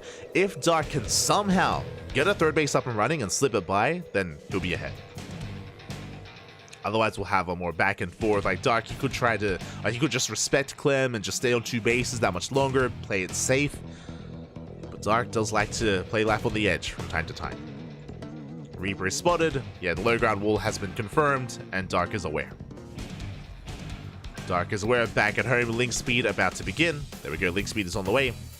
We do sneak out the drone, and we'll see if we can keep this worker hidden. As the Reaper does hit the natural. Drone is in position. Okay, this is a little bit greedy here by Dark. He's going to be setting up for that third. Drone's under fire. Reaper gets forced back. Third base is now on the way. And Clem did miss the drone. Did miss it. And he should be checking. There we go. He splits up his Reapers. He's looking for the third base. It's not here towards the left. It's here on the right. And Clem, he needs to force a cancel. So we have 3 Reapers, and we're going for a 4th and 5th. We should only go up to 5 Reapers. 5 Reapers should be the max. Yeah, there we go. We have, oh, actually another way behind this. He's doubling down. And again, he needs to force a cancel. Meanwhile, Dark, he's massing Lings. He's ignoring the Reapers. He's going across the map instead. Bold move. Yeah, we're still massing more Lings. The Reapers, our attention is solely on this hatchery. Lings, they get across the map. It's going to be how many Reapers? 4 Reapers in total. Okay, we did cancel the additional Reapers. We force a cancel. But we're across. We break in! Dark, he breaks down the front door. He gets into the natural base. There's nothing at home to defend. We're getting into the main. And link speed does kick in. SCVs are going down. Boys are being pulled. The Reapers are racing back home. And Clem, he was not ready for this. He's caught with his pants down. He was distracted by the third. As Dark, he does reinforce, does rally back in. So far, 2 SCV kills, all this time. He's going for the Reapers. The surround! He does it up on the Reapers, and they're going to be shut down. Massive pickoffs. GG gets called. That is it. And Dark is forcing the ace match. Oh my god. That was crazy. GG. GG, well played. Again, Dark, really bold move here. Okay, winding it back, there's a lot that happened. So, Dark, he went for the third, and I thought that was greedy. I was like, ooh, going for the third base, that's a really bold move for Dark, especially against this opener, because this opener does, like, almost guarantee a denial of the third, which would be a good thing for Clem. But Dark, really, he was using the third base as a bait. He was using it to distract Clem. It was a bit of a magnet. It was keeping the Reapers busy while he was flooding Lings, which means that Clem was out of position. Clem, he had no idea what was going on. He had no scouting of the Lings because he was busy with the third. And Dark did catch Clem completely with the pants down. But there was nothing at home to defend. The Reapers were otherwise busy. And the kill move there towards the end was Dark surrounding those Reapers, shutting them down.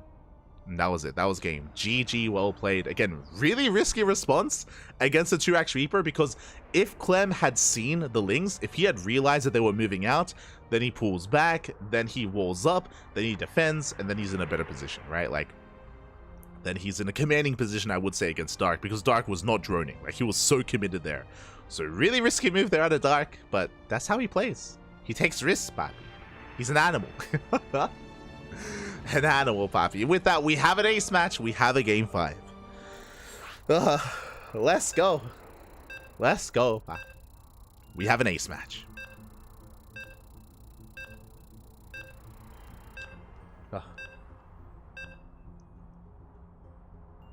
We have an ace match. And it's going to be on Amphion. Interesting. Another one of these often vetoed maps, but remember, best of 5, so less vetoes to work with, does lead into some of these otherwise often not played out maps, and not played out matches as well. Let's go. Let's embrace it. As spawning in the bottom left-hand corner of Amphion, we have our French Terran player, the Red Terran, representing Team Liquid. Was one game away, but now being forced all the way to the ace match. Can he bring it back? It is Clem. And spawning in the top left-hand corner, we have his opponent. We have the South Korean Zerg player, the Blue Zerg, representing Talon Esports. Fighting back from the brink of defeat. He was down 0-2. And now we're here in game 5. Momentum is on his side. Representing Talon Esports, it is Dark. Oh my god. Okay. Let's calm down. Let's settle on in. This time, Clem going for the Raxes on the high ground. It is not uncommon to open up more aggressively here on Amphion, but is just going for the initial Rax opener. Going for the Rax expand.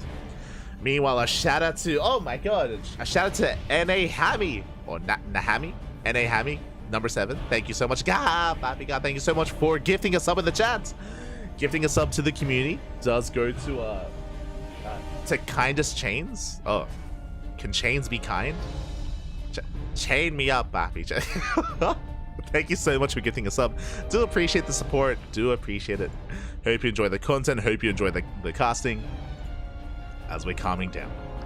Now, something that we have seen on this map quite often, because of the Reaper cliff here, the Reaper does go through right down the center of Amphion across the map to get scouting, to harass. We have seen a lot of Zerg players try to sneak out their Lings on the right-hand side, avoid the Reaper and apply pressure. We can see, though, it's a hatch gas pull. It is not a pull first, so Dark is going for a standard opener, and we should be just calming things down and easing our way into the ace match. As the Overlord does confirm the opener, Dark making sure that it's not 2-Rax Reaper. As Reaper does move out across the map. And back at home, Dark is droning, setting up for his third base. SCV does confirm, and Clem is going to try and delay. Does move in for delay. Again, on Amphion, there's only one third base you can go for. That is the advantage you have. Spore does morph in just in time. Yeah, but the third base is denied. Oh, we do morph in the gas. Whew, just in time. We save the drone. Drone is saved, but we are still being contained. Oh my god. Forcing out another gas. Again, the otherwise triangular third base is here on the left-hand side, but we have to mine through minerals, so there's only one third base location. That means that Clem is that much easier to contain. to deny the third, to contain the Zerg player. Once again, forcing another gas geyser. And Dark is going to be heavily delayed. Will eventually expand, but we'll have to cut corners to catch back up, as this is a massive delay here for Dark. Third base finally going to be thrown down. And Dark may decide to go for a faster fourth base because of this. May opt for a faster fourth, may skip out on Lings. For now, we have 6 Lings to defend. And behind this, Clem is getting into, once again, a 1-1-1. This has been very common here for Clem this series. It is not common in the meta. Very often we see 3 CC openers, but against Dark, and even against Solar earlier, Clem has been embracing 1-1-1s. Interesting. It's interesting that that's what Clem has been like playing with and relying on. Is more aggressive. You know what it is? It's the Korean atmosphere, Papi. It's now that Clem's in Korea, Papi, he's all about the aggression, just in your face all the time. There's something in the water. Something about these Korean Terrans. They're infecting Clem. I appreciate it. I appreciate it. As Hellions, they rotate around, keeping tabs here on Dark. Third CC is delayed, but now on the way. Now going to be on the way here for Clem. You've been grinding. Oh, I have. Hellions, they poke in. Oh! Getting a couple of tumors at the same time. We have reinforcing Hellions, but they get surrounded. Nice catch here from Dark. Does shut down one of the Hellions. Does force Clem back. Clem behind this, getting into his 3-1-1 setup.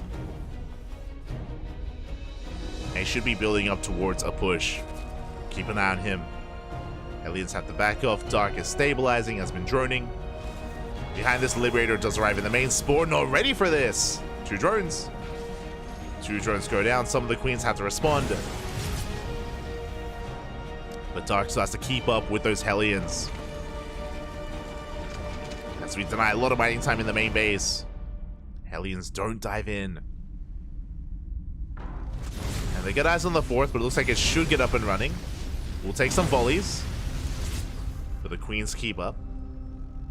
At the same time, here comes our double E-bays. With this opener, Clem has been going for the same push. We saw it on Dynasty, if you recall. We're going to be going for a 1-1 timing with around 2 tanks. A very aggressive setup here from Clem. He's working towards it. We saw it on Dynasty. We saw it against Solar. Oh, not Side Delta. Oh no, Oceanborn. That's it.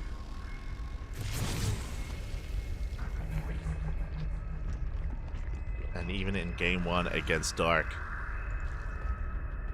I mean, the game ended earlier for Dark in game 1, but very similar setup. We can see Dark going for a macro hatch, taking his 4th base, still heavily droning, getting up to 3 base saturation. And we did prioritize and fixate on 1-1. So this means that Dark has delayed bailing speed. Bear that in mind. Going to be relying on Lings and Queens initially. Later on with the Ling Bane. And here comes that push that we were talking about. We have 2 tanks. We have a 3rd tank on the way. Getting up to 3 tanks. And that 3rd tank is lined up with 1-1. With the 1-1 upgrades. So Clem is getting ready for his push. The creep so far is looking good. That's the most important thing right now, is that Dark has to maintain this creep as best he can to slow down and delay the move out of Clem. I'm curious if Clem does try to siege up on the other side of these mineral patches. That is something you can make use of. Yeah, Clem is on the way. He is making his way across the map, and he's headed for that mineral line. And we'll see if Dark can save and hold on to the 4th. He's taking a 5th base as well. Tanks are sieging. Again, this is a brutal position.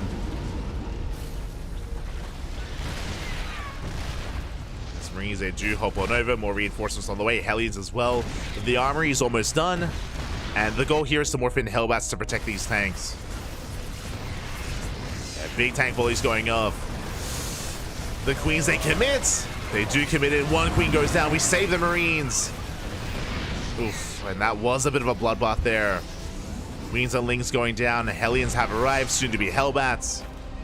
Liberator as well. Again, it's a really interesting setup here. I do appreciate it, but like Clem, he's focusing so much to protect the tanks, less so to push in. and it means that a surround is that much less effective. And Dark is going for a counterattack. Yeah, he respects his position. He realizes how fortified he is, and we just go for a massive run by instead. We're headed for the third base. Fourth is under fire. That's a kill, not a cancel. 400 minerals down the drain. That was a kill in the 4 CC. 10 SCVs as well. And this hatchery should go down, but Dark, he's getting damage across the map. Does get damage on hatchery, does fall. Dark, he's got a backup 4th, and he's got a 5th base on the way on the left-hand side. So he can afford to lose this base. And again, I appreciate that Dark, he didn't try to break this position. It wouldn't have worked. Like, he would have lost so much trying to do so. It does respect Clem. It does respect this kind of position. Banelings are on the way, getting ready for another run by. Banelings are morphing in. Bailing speed is now done. A little bit preemptive. Yeah, Banelings shouldn't quite make it in. Meanwhile, Clemmy rotates over towards the right-hand side. Oh, this base is so exposed. It's going to go down as well. Yeah, there's no saving this. Yeah, these hatcheries are so vulnerable, these two especially. But this 4th base is quite secure for Dark. And we can take the center. Yeah, the center base is going to be a lot more secure as well. So Dark is re-expanding. Retaking the center bases. And more importantly, spreading creep. He does need to spread creep here as best he can to maintain himself. Meanwhile, the scary thing is that Clem, he has a massive supply lead. Why? He's been killing bases, and Clem hasn't been losing any of his army. The tanks have been building up, the Liberators, the Marines, the Widowmines. Sure, Clem did lose some workers, but his main army has been left almost untouched. And because of that, he has a massive supply lead. He's maxed out. Clem has been very efficient with his army, with his movement. He's maxed out. This is not going to be an easy hold for Dark. If he's able to sustain and maintain these bases and max out, then that's a different story, but we're not there yet. The tanks are on siege! Yeah, we do catch the tanks on siege. Tanks are going to be going down. We pick up 2 tanks, but we still have 3 more behind this. Clem keeps pushing forward. That wasn't a bad fight out of Dark, but does he have enough to hold on? Does he have enough? We need more Banelings. We need Banelings, and it looks like we don't have enough. Clem, he's breaking through. The Mass Hydra is not going to be good enough here, not against the Marines. Banelings are going down. Massive tank volleys as well. Oh, we're getting on top of the tanks. Just barely. Oh my god. We clean up the tanks. Dark is barely holding. He's barely holding on, but alas, the Bio Army still rallies forward. We're going for the center base. The center hatchery is under fire. Do we force any friendly fire? We do. One mine shot goes up. Mine shot does go up. Queens tanking mine shots as well. Does cost us the queens, but we hold. Whew. Very, very tense hold there from Dark. He forced friendly fire. He sacrifices queens, but he does save the hatchery. Does save the base. Dark, he double expanded as well. Bear that in mind. And Dark even has a higher worker count. Clem was pretty committed with that. And to be fair, I'm surprised that Dark is alive. Like, that was a maxed out army, Papi. That was insane. And Dark, he held without Banelings. And now what do we have? We have Banelings, Papi. We can hold on. We do have a drop on the right-hand side, but alas, this time Dark is keeping up. He has split up his Hydras. He's ready on the right and the left-hand side. Clem relying on drop play. The main push was deflected, and now Clem is calming down. Relying on only drops, which means we have a game. The medevac goes down. Massive pickup. We're ready in the main base as well. The drops are denied, and Dark is stabilizing. Dark is stabilizing the mine shot. Oh. Not a bad connection. Takes down some lings. Hive is on the way. Upgrades as well. Whew. Oh my god. I would love to see these minerals mined through because we can still abuse this position. This is still something that Clem can take advantage of. For now, he's throwing down sensor towers, taking his own 4th base. Again, because Clem has to back off and take a moment to breathe, so is Dark. And now, you know what we can embrace? We can embrace the Lunkers, Papi. Let's go. The Hive is done. Lurker Den is on the way. Getting into our upgrades. Dark can now start to take extra gases. Start to work towards a more gas-intensive army. Clem is being active. The creep is a little bit lackluster here in the middle of the map. We've been spreading creep to connect our bases, but we haven't really been too proactive with that creep. A big reason for that is the queens. Remember, the queen count was reset because there were so many queens in the initial hold. So Clem still has that going for him. Dark setting for a counterattack at the same time. Oh, does have to respond. Widowmine gets caught out. Dark Claymaster has to back off as well. And Dark is going for the natural. Doesn't commit. Doesn't quite commit. He backs the hell off. But he does force Clem to retreat. And the Widowmines are exposed. Really nice setup here. Darky pulls back the army, pulling Clem back and forth. Exposed as well as that 5 Widowmines. And Clem does lose map control. Behind this, Ghosts are now in production. Ghost Academy is done. Working towards 3-3. Likewise, so is Dark.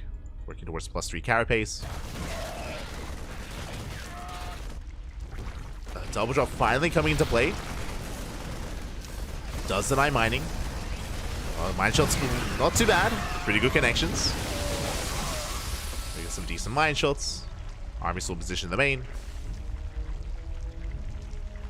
But overall, both players are maxing out and building up. And there it is. Dark, he does mine through those mineral patches. Creep is spreading. Dark even going to be applying pressure here to Clem. Does hit a fresh mining base. But the army's in position. Dark threatening another counterattack.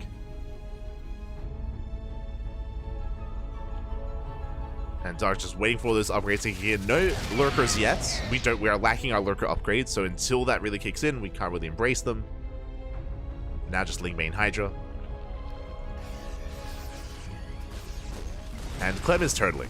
At this point, Clem, he's got a line of sensor towers, tanks, Widowmines, CCs are on the way. We are turtling up until we max out, and then Clem is going for one big push. Do we have any Vipers? The answer is no.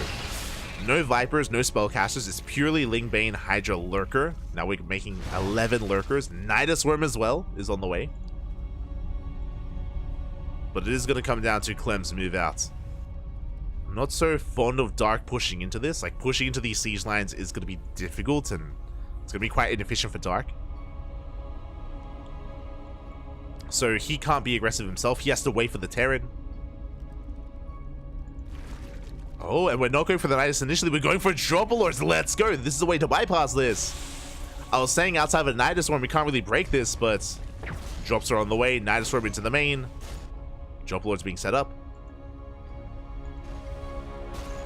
Nidus Worm is going to be denied, but we're going for these ghosts. At the same time, Dark pushing on the right-hand side. Going for the planetary. And Dark committing with a split push. Some lurkers will burrow. At the same time, we're collapsing here on top of the planetary. Planetary goes down. Planetary does fall. The lurkers, they have control of the main. Somewhat. That's a lot of ghosts.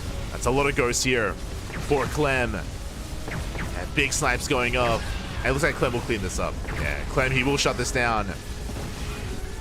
Yeah, down to 3 lurkers. We're trying to reinforce. It's not going to happen. It's not going to work. This was an expensive loss here for Dark. Oof. As that was 11 lurkers going down for 3 ghosts. Not the best trade. It was a cheeky move. I appreciated it, but didn't pay off for Dark. Did at least get a base. Did get the planetary.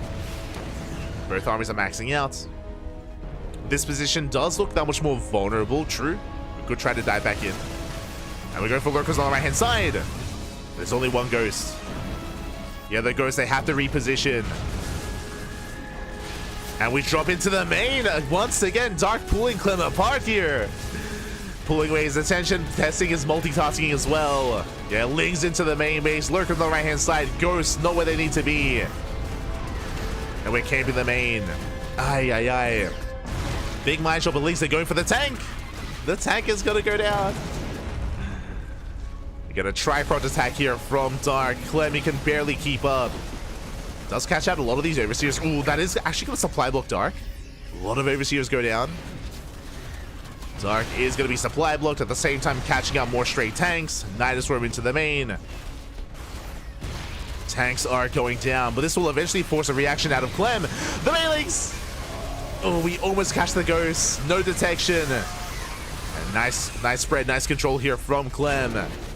But Lings are in the natural. More tanks are falling, almost for free. But Dark, he's spending all of his supply right now. He's spending all of his army to harass. If Clem goes for a counterattack, he can end the game. That's the scary thing right now, is that these have been expensive losses for Dark, losing so many lurkers. He needs time to rebuild. But these Nidus Worms are keeping Clem busy. Like Dark, he's remaxing. And this time, with Spellcat, let's go with Vipers. Vipers, Infestors are on the way. Lurkers being cleaned up. Dark still needs more time. It looks like we're lacking... Oh, yeah, it looks like we're lacking Larva more than anything. We've been missing injects. We have been missing injects here. That is the thing that's been keeping Dark at bay. Link drop once again, getting another tank. Link drop in the main. And what's important here, like, we get one tank, we don't really get too much, but we are buying time. Like, Clem has been maxed out for the past couple of minutes. Like, he's been at this supply for quite some time. Oh no! The armory! It's gonna burn down! Do we notice? Do we repair? But again, Clem's been kept busy, going for a push on the right-hand side, going for drop. Oh, we deny +1! We do deny vehicle plating.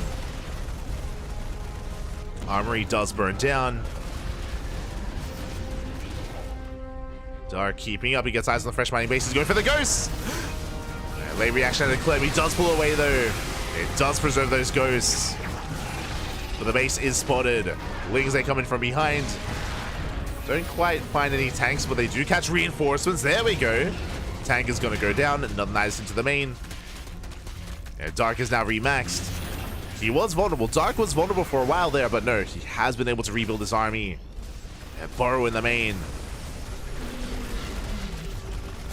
And it looks like we do recognize that there should be some more Lings in here.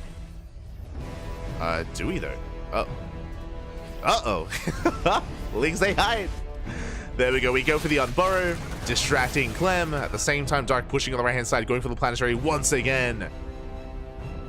And here comes the Ling Bane. Clem should save his SCVs, but the base itself should fall.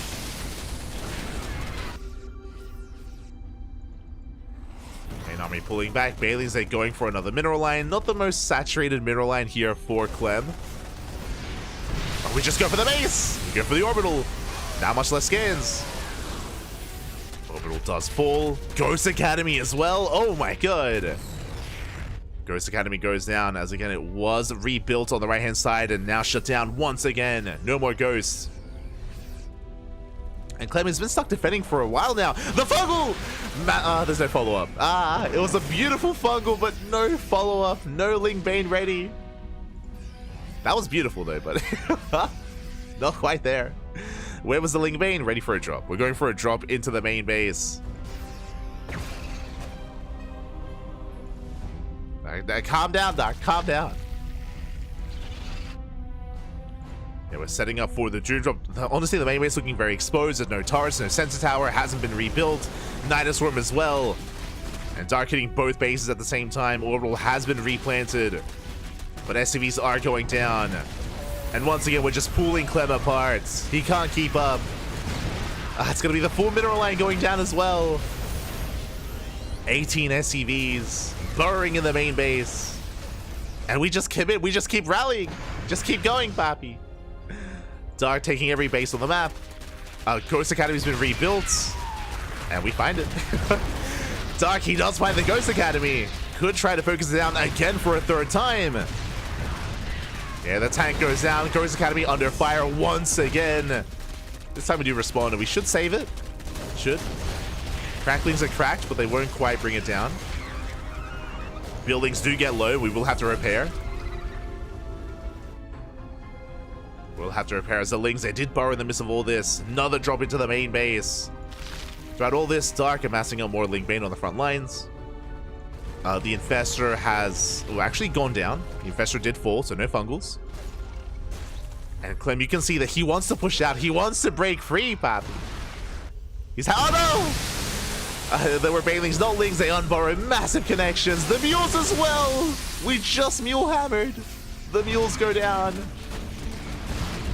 Now, something important here is, again, we are getting a lot of economic damage. True, we're getting a lot of economic damage, but the main army, the army here of Clem is still superior to that of Dark. So Clem may lose every single SCV, that doesn't matter. He can just go all in and then A-move. He can just A-move across the map and he can still end the game. So Clem is not out of this. Like, sure, he doesn't have a lot of longevity because it's being pulled apart and bases are falling and the SCVs are falling as well. And there's a lot of chaos going on, that's true. But once the chaos subsides, if Clem can get control of his bases again, and if he can move out with everything he has, he can still win it. So we're still not out of it yet. As Lings, they do hit the front lines. We go for the base of Planetary. Tanks go down, Planetary as well. Darky shuts down a base. Likewise, so is Clem. Does find a hatchery on the right-hand side. We trade a base for a base. Lings, they're going for the CC. No repairs. No repairs. Another orbital goes down. And meanwhile, at the same time, we're collapsing here on the Ghost. Ooh, not the best trade. Big snipes going off. Hydras are going down. Yeah, Dark does overextend. He was hoping to catch all the Ghosts. I mean, he traded well nonetheless. And what's important here is that now, Clem doesn't have an economy. So that may have been an inefficient trade for Dark, but he can afford it, and Clem can't. Clem, he's broke. Clem, he's out of minerals. He's out of minerals. He's out of resources. Clem cannot rebuild. Dark can. And now this is where I start to worry for Clem, because now we've actually dealt damage to the army. We've actually been able to hinder the army, knocking down base after base. Lings, once again, they deny the right hand CC. Likewise, Clem doing some counter damage with this drop. It's going to be a kill, not a cancel. Hatchery goes down. At the same time, though, Dark has the other center base, has the hybrid. Does have the hybrid hatchery, hasn't expanded here yet. Another Nidus into the main. Lings being active. And once again, Clem not quite where he needs to be. He was dragged over on the right-hand side, so the center base was exposed. Due to 9 more mining time, you can see Clem, most of its attention is here on the right with Tank Ghost. And we get into the main. Get into the main base. There is a Liberator, but Lurkers, they have control of them. I mean, there's not much here in the main. It's just two Raxes and a factory. But we're getting damage nonetheless. The tanks are exposed once again.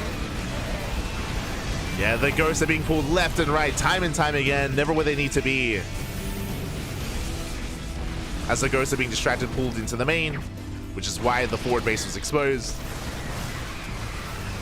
And at this point, it's death by 1,000 cuts here. Just slowly getting more and more damage. Going for the CC will survive. Clem will hold. He's barely holding on, barely mining as well. He's on 1 base saturation. Basically, like 7 SCVs here.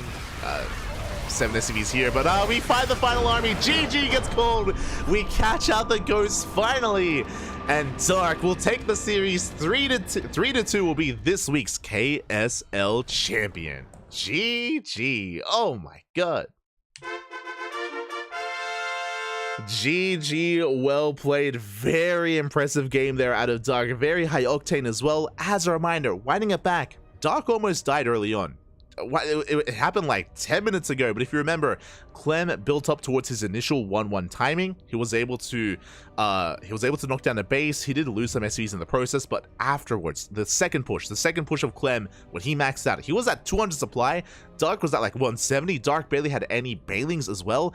It was that push on the left where Clem was pushing in on the new 4th and 5th base, and I was almost at least internally, I was like, yo, this push is gonna end it. Like there's no way Dark holds. There's no way Dark survives this from Clem. And Clem was gaining ground, but if you remember, Clem, initially, he was caught unsieged. He was caught unsieged, he lost half of his tanks, and then we saw that Dark barely held on with Ling Hydra. He had to sacrifice Queens. He was able to force some friendly fire from the Widow Mines. He barely held on, and from that moment, Clem was pretty committed, and Dark gained map control. So Dark, he was able to gain map control, he was able to calm things down, settle into the mid-game, settle into a back and forth, and that's where Dark thrived. That's where Dark was able to pull Clem apart, pull apart his army, his attention, his multitasking was put to the test with non-stop drop play, Nidus worms, counterattacks as well. Dark was just all over Clem, and Clem struggled to keep up. That's the reality there. Clem, he did struggle to keep up with the speed of Dark. And GG, impressive. GG, very impressive style. That was wild. And even though Dark was still getting a lot of damage, if you remember, I was talking about how there was still a moment where Clem had 135 supply. right? Like Clem, he had 135. He was super maxed. He was super maxed with 50 SCVs. He had a larger army than Dark. Even though Dark was killing workers and denying production, like there was still counterattack potential. But Clem never was able to move out. He was stuck at home for like the last 10 minutes. Last 10 minutes of the game, Clem, he was stuck at home the entire time. He was relying on drop play, on like a couple of drops here and there, but he was just stuck at home and could not move out. GG. GG, well played. That was crazy, Fabi. That was crazy. GG, well played. Clem was trying to get their house in order. He was trying. Dark was inside the house, Fabi. Aye. Oh my god. GG, well played. That was some play that we rarely see from Dark. Like that, you know what that was? That was like GSL champion Dark. That's what that was. Like that's the Dark we see when he plays against Maru, like in offline events. That was good. That was impressive. Oh my god. He brought it all out there in the final game against Clem. Did bring it all out, and as a result, is our champion. GG, well played. A shout out to Clem. I don't want to take away from Clem. Again, Clem, he had a dominant performance here in this tournament. Checking out the bracket itself, Clem, he did not drop a single map leading into the finals. Clem, he was able to 2-0 Lancer, he 2-0'd Solar, and honestly, even in the finals, Clem was up 2-0, and those first two games, they were pretty dominant. Like Clem, he really looked. It looked like it was going to be 3-0. After game 1 and game 2, it was like, damn, like Clem, he's really crisp with his timings, he's really crisp with his builds, he's catching Dark out a little bit too often. Like, again, it was just a really strong start for Clem, and then the desperation out of Dark. It wasn't easy games, but he was able to survive, bring it all the way back. It was a beautiful finals. Beautiful finals back. GG. GG. Clem washed? Copium. Clem played really well. Clem, he played like a beast here. You say he's washed, you're coping. Dark is just that good.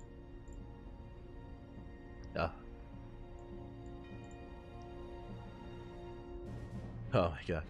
GG. With that, we're gonna be calming things down. Where's Rogue? Rogue not here this week. Not here this week. He was not here in this tournament. He was here in ESL Asia. He was here in ESL Asia, and I think he was here in Kung Fu Cup as well.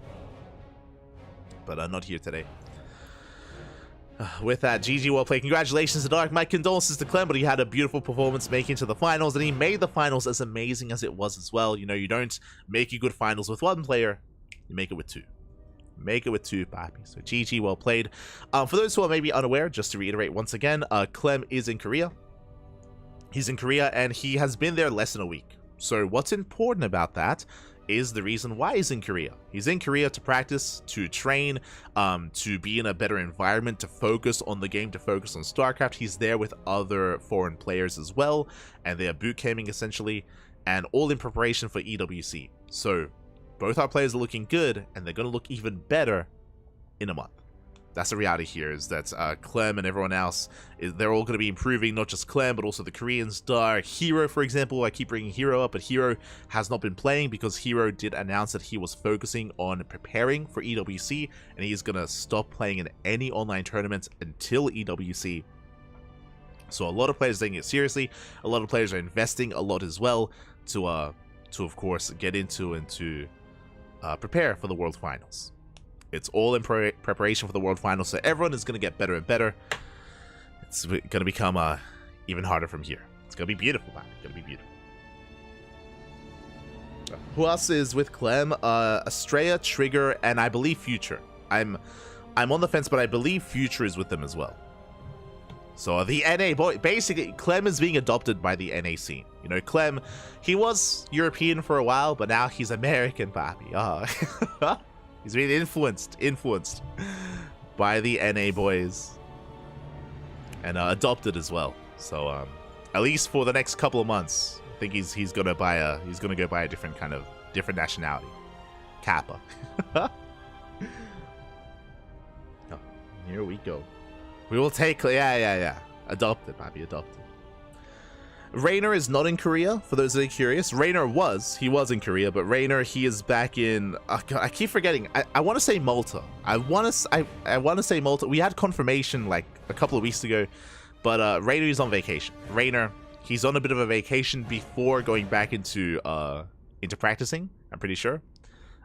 So yeah, Rainer, he is on a break and soon gonna be coming back. Scarlet's in China? Yes, Scarlet's in China. Scarlet is in China. Oh. Time for live VIP stream? No. No. I'm starving.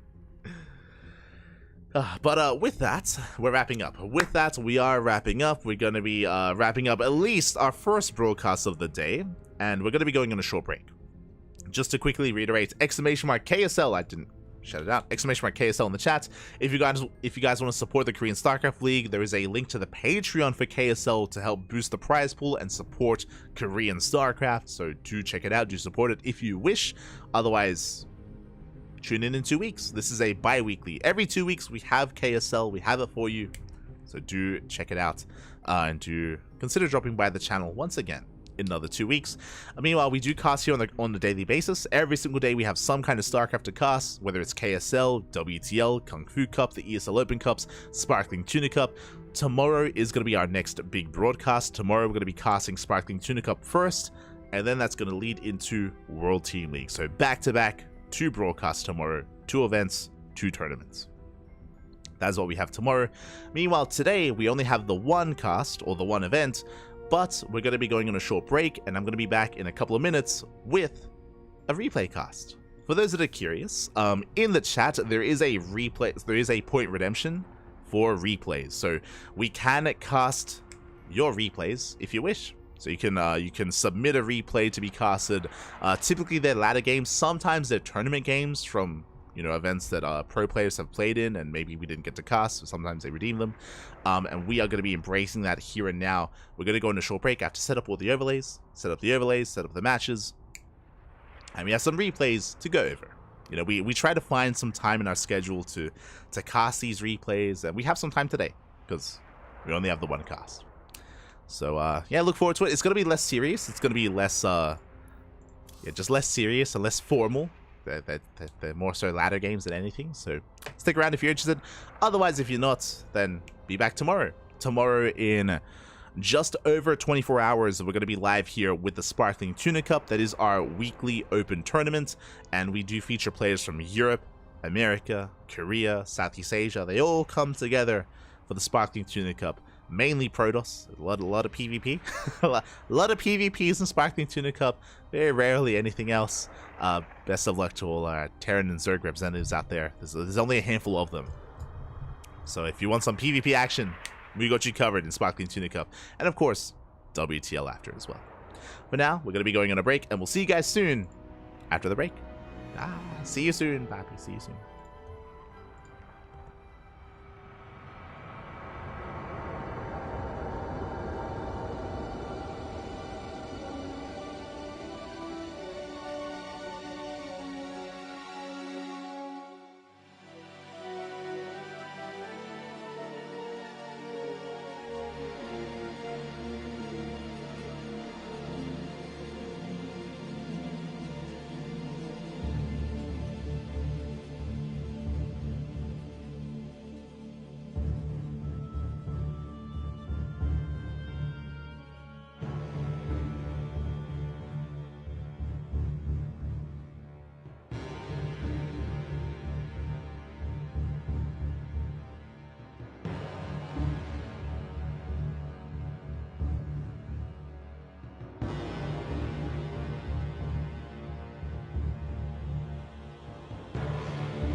And welcome back, everyone. Welcome back to something a little bit different, something a little bit special. Welcome to a viewer replay cast. We just wrapped up with the KSL, with the Korean StarCraft League, and it was a banger of a tournament, a banger of a finals as well. It went, the distance went all the way to the ace match. I recommend the VODs if you missed out on those finals. We're done with that for now. We're here with some replays submitted by the people in the chat. It said, oh my god, El Pollo Loco, papi. Thank you so much, Chicken Man, for gifting us up with the test to the community to mutation. Thank you so much. Thank you. Ga, papi, ga. Do appreciate the support, Chicken Man. Do appreciate it. I hope you enjoyed yourself. Hope you enjoyed the finals as much as we did. Hope you had a great cast over on your channel. Again, shout out to Chicken Man. Shout out to Dave Testa as well. Without them, KSL would not be possible. They are the minds, the brains, the people behind the Korean StarCraft League. So thank you. Thank you so much for all that you do for the community as well. Thank you. As we are settling into some viewer replays, again, we have three replays so far. 3 replays have been redeemed, and we're going to be jumping into some Zerg action. Now, for those that are curious, you can see here already, we have our first matchup, Night Phoenix versus Mighty Thor. Night Phoenix is usually a Protoss, is a Ukrainian Protoss player, but has been off racing as Zerg, and did decide to share a couple of those Zerg replays. Oh boy. I'm uncertain as to the level of Zerg. It looks like the Zerg is around 5.5, around 5.5k, maybe a little bit above, maybe a little bit below, but around that level. So it is GM, it is low GM here, and yeah, we're gonna be jumping into our first ZVP with Night Phoenix and Mighty Thor. Let's go. Alright, let's go. Yeah, papi, yeah, exactly. We are jumping in again. 3 matches in total for the time being. We'll go over as many of your replays as we can before we settle back and before I can get some food. Not gonna lie, I'm a little bit hungry, papi. A little bit hungry. But here we go. We're jumping into game number 1 and spawning in the top right hand corner of Ghost River, we have our red Zerg player, usually Protoss, but now red, now Zerg. We have our Ukrainian Zerg player representing Astronaut Esports. It is Night Phoenix. And spawning in the top left hand corner, we have his opponent. We have the blue Protoss. It is Mighty Thor. Here we go. I want to say that the name Mighty Thor, I recognize it from somewhere. I'm here. Let me actually just double check. Mighty Thor. I think I've casted Mighty Thor before, but I might just be seeing things. Just quickly checking Wikipedia. Okay. Now I'm thinking of okay, well, good. I was like, I'm pretty sure I've seen the word Thor in StarCraft. I was thinking of the Berserker Esports Team League. They do have like different divisions. They have like the Thor division. They have the like Valhalla division. They have the Valkyrie division. They have like all these divisions for the Team League. So I think that's what I was thinking of. Okay, we're good. Like, I think I've heard that name before. For now, we're settling in. It is going to be a more aggressive opener. It's going to be a gas first. Gas pool opener here by Night Phoenix. Of course, embracing that hatchery a little bit later. Night Phoenix is an Uwu, is a bit of a weeaboo, and is a Rem enjoyer. I imagine that's referring to ReZero, I think. I think Night Phoenix has spoken of that before. But hold on. I got you covered. Bam. There we go. That is a Rem enjoyer. Does love their waifus. I understand. ReZero is one of those animes that I started watching and it was really good, but I never like dove into it. I should get back to it. I've seen like the first like 2 or 3 episodes and I liked it. I liked what I saw. It was good, but yeah, never finished it. Smurge, papi, smurge. As we are going to be settling in again with the faster gas, it's going to be a faster link speed. We're rushing into a lair. Oh my god, we're rushing into lair, second gas as well. And I imagine we might be embracing something a little bit more chaotic here. I do oh my, a Nidastorm, okay. Going for a Link Queen Nidastorm in this early on? Do we even have that much to work with? I'm not so sure. There is an Overlord poised outside the natural, likewise an Overlord in the main base as well. We have vision all over the place, and we are preparing for the wrong thing. 2 gateways, 2 shield batteries. We saw the early gas, we saw the lair. We are misreading this. We assume it's going to be like a roach push or something. This is a big reaction. An overreaction here to something that is not quite coming, not towards the natural. Again, we have a pretty defensive setup here, but with the help of the Nidus Storm, we can avoid it. We can just bypass this wall entirely. Yeah, here we go. Nidus Swarm into the main base. And there's not much in the main to speak of. There's... Uh-oh. Link Speed about to finish up as well. This is actually really nicely lined up. The Link Speed plus the Nidus Storm as Link Speed is finishing up just now. And here come the Links into the main. Links, they flood into the main base. Likewise, the Nidus here on the right-hand side as well. We do go for the pylon. The pylon's going to be shut down. We're down to 1 gateway. Sorry, 2 gates. And we do manage to warp in just in time. Nice warp in. Lings, they go for the mineral line. Nice positioning here with the adept. We do reduce the surface area. And one probe is going to be going down. But not much more than that. We're holding. Pretty impressive. That was 3 probes falling in total. Lings have... but they do rotate over towards the low ground. Shield batteries under fire. The pylon as well. And we're pulling Thor apart. Aye. Yeah, the pylons are exposed. We are repowering the main. The main gateway has been repowered. Nidus Storm being shut down, and the Lings, they still have control of the low ground. Oof. Depowering everything. The adept count is quite high, but we got a surround! We get a surround nonetheless. The adepts, they do get picked up. And there's still an uphill battle for Thor. Bearing in mind, though, that Night Phoenix has not been droning. No droning, no saturation of the natural, no economy. Nice positioning. We do shut down the Lings. And Thor is defending, at least initially. There is... oh, no Overlord in the main. Did it go down? We focused on the Overlord. That was a bit of a slip up there from Night Phoenix, but the Overlord did fall in the main base. Overlord did fall. Nidus is being shut down, and Thor defends. And Thor has a better economy. We're up on workers. We have no upgrades to speak of, no tech either. Nidus Storm gets shut down. And Night Phoenix has to fall back, has to drone up. Not the best position here for Night Phoenix, but does at least deny the natural. Like this creep trimmer is doing so much here, so much heavy lifting for Night Phoenix, forcing Thor on 1 base. We're stuck on 1 base economy. Robo's on the way. Once the Robo is done, then we can make an observer, then we can get detection. Until then, no expansion. Until then, we're stuck on the 1 base. Instead, Thor going to be moving out across the map. We do set up a pylon. Nicely done. Thor ready for a counterattack. Night Phoenix in a bit of trouble. Is in trouble. Queens do race back with the Nidus. I like how we have a Nidus at the natural and a Nidus in the main, so we can like perk back and forth. We can hop back in and hop back out. The Overlord is forced back. We're still trying to drone up. Emphasis on trying. I do appreciate this. Catching reinforcements. The Lings are getting caught out. And nice positioning here with those adepts. The Queens, they rotate back into the main. Thanks to the Nidus. So we can just teleport back and forth here between bases. And we are finally clearing up that creep. Finally, we will be expanding. So we do pick up a tumor. Thor still in this. Still in this, threatening these bases. We're still poking back and forth. Honestly, this is just a really fun defense here from Night Phoenix. It's like a game with chicken, like, oh, where are we going?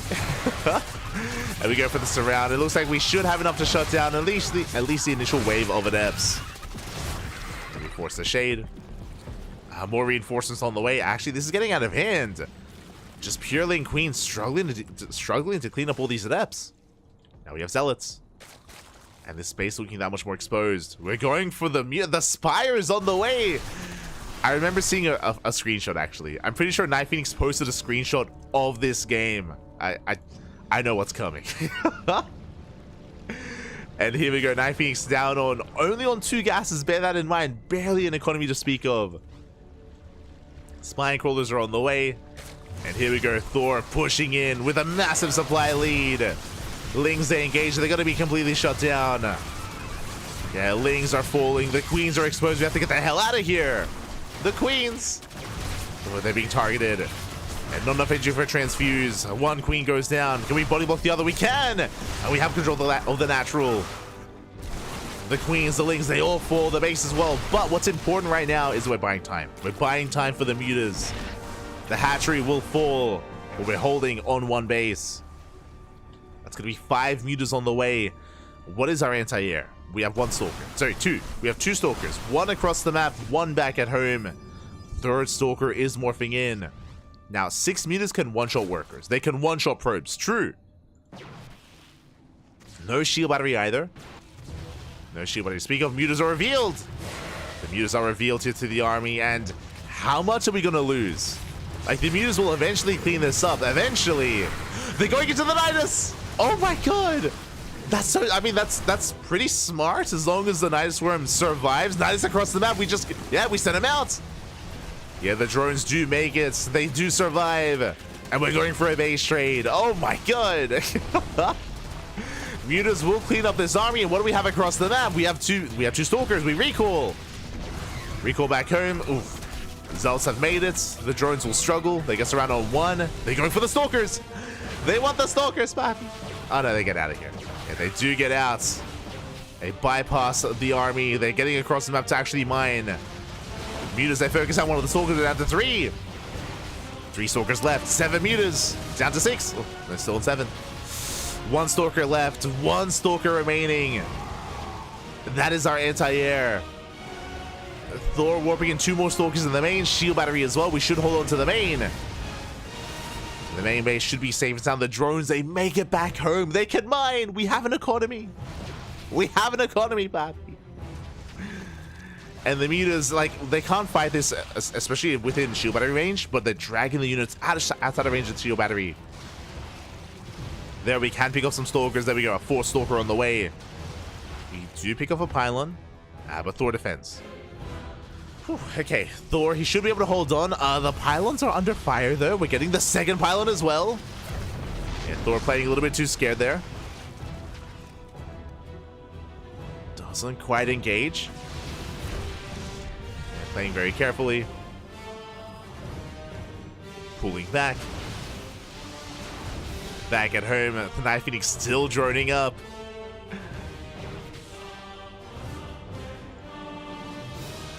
Got a message.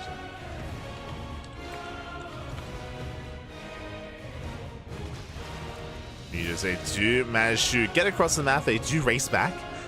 We do see Thor regaining control of his natural.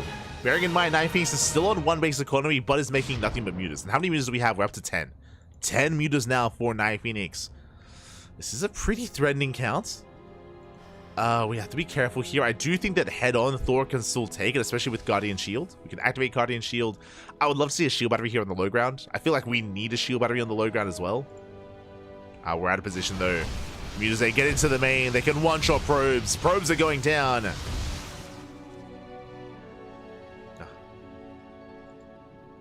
Would you catch out how many?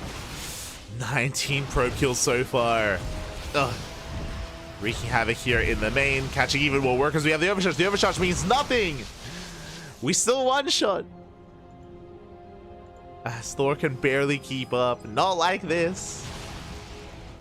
And again, still no shield battery on the low ground, so we can drag the army out of shield battery range. And Thor is down to 11 probes. We catch a stalker. Down to 12 mutas. And focusing on the economy, focusing on more probes. Back at home, Night Phoenix is expanding. Oh, bleeds out a couple more mutas. Getting down to 10. 10 mutas left. That was not the best trade here for Night Phoenix. Again, like in a head-on fight, we can go toe-to-toe, but yeah, we avoid the stalkers. We get another couple of probes. GG gets called, and it looks like Night Phoenix will take the game. GG. Oh my god. We were so dead. Night Phoenix was out of it, papi. But really smart moves, to be honest. Winding it back, like going for the Nidus, right? Going for the Nidus across the map to save the drones. I was almost certain that as the moves were popping out, we would eviscerate the economy and cripple Night Phoenix and go for a base trade. But no, the drones, they survived. They got across the map. They forced the recall. Then the drones were able to evacuate and go back home and resaturate and re-drone. It was crazy. It was crazy. The movement specific, like the Nidus Swarm and the workers were the most impressive thing to me. Like the moves did well for themselves, but like again, we averted disaster by saving as many drones as we did. It was crazy. GG. GG, well played. With that, Night Phoenix will take the first game here. Ooh, the first of many, I'm sure. The first of many. Well, that was it was unexpected. It saved Night Phoenix. It saved Night Phoenix the game, to be honest. Two more, yeah, two more. Two more, as we do have Night Phoenix versus Goody. Now, I don't know if you know this, Night Phoenix. Is this the real Goody? Or is this someone just with their ID? Because Goody, for those who maybe are newer to the scene, was a pro player back in the day. He was the German pro player. He was active. He was very active back in Heart of the Swarm. And he retired, I want to say, in Legacy of the Void. I think he did make it to Legacy, but did retire early on.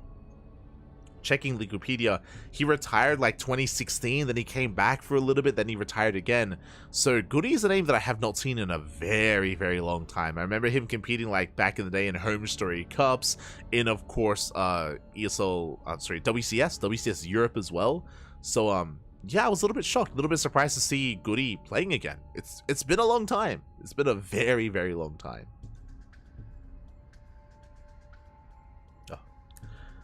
Real Goody. Not as good as early, but it's real. He just played. Okay. So it looks like Goody, he's not back to competitive play, but he's like laddering every now and then. That's really cool to hear. That's really exciting.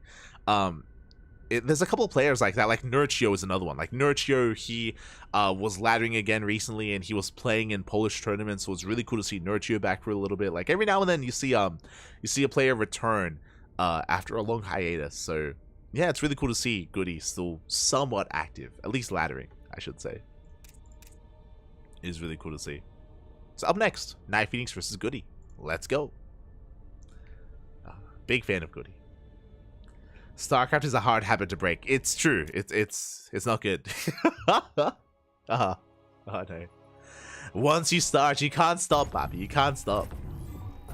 The StarCraft, it sticks with you forever, Bobby. Forever.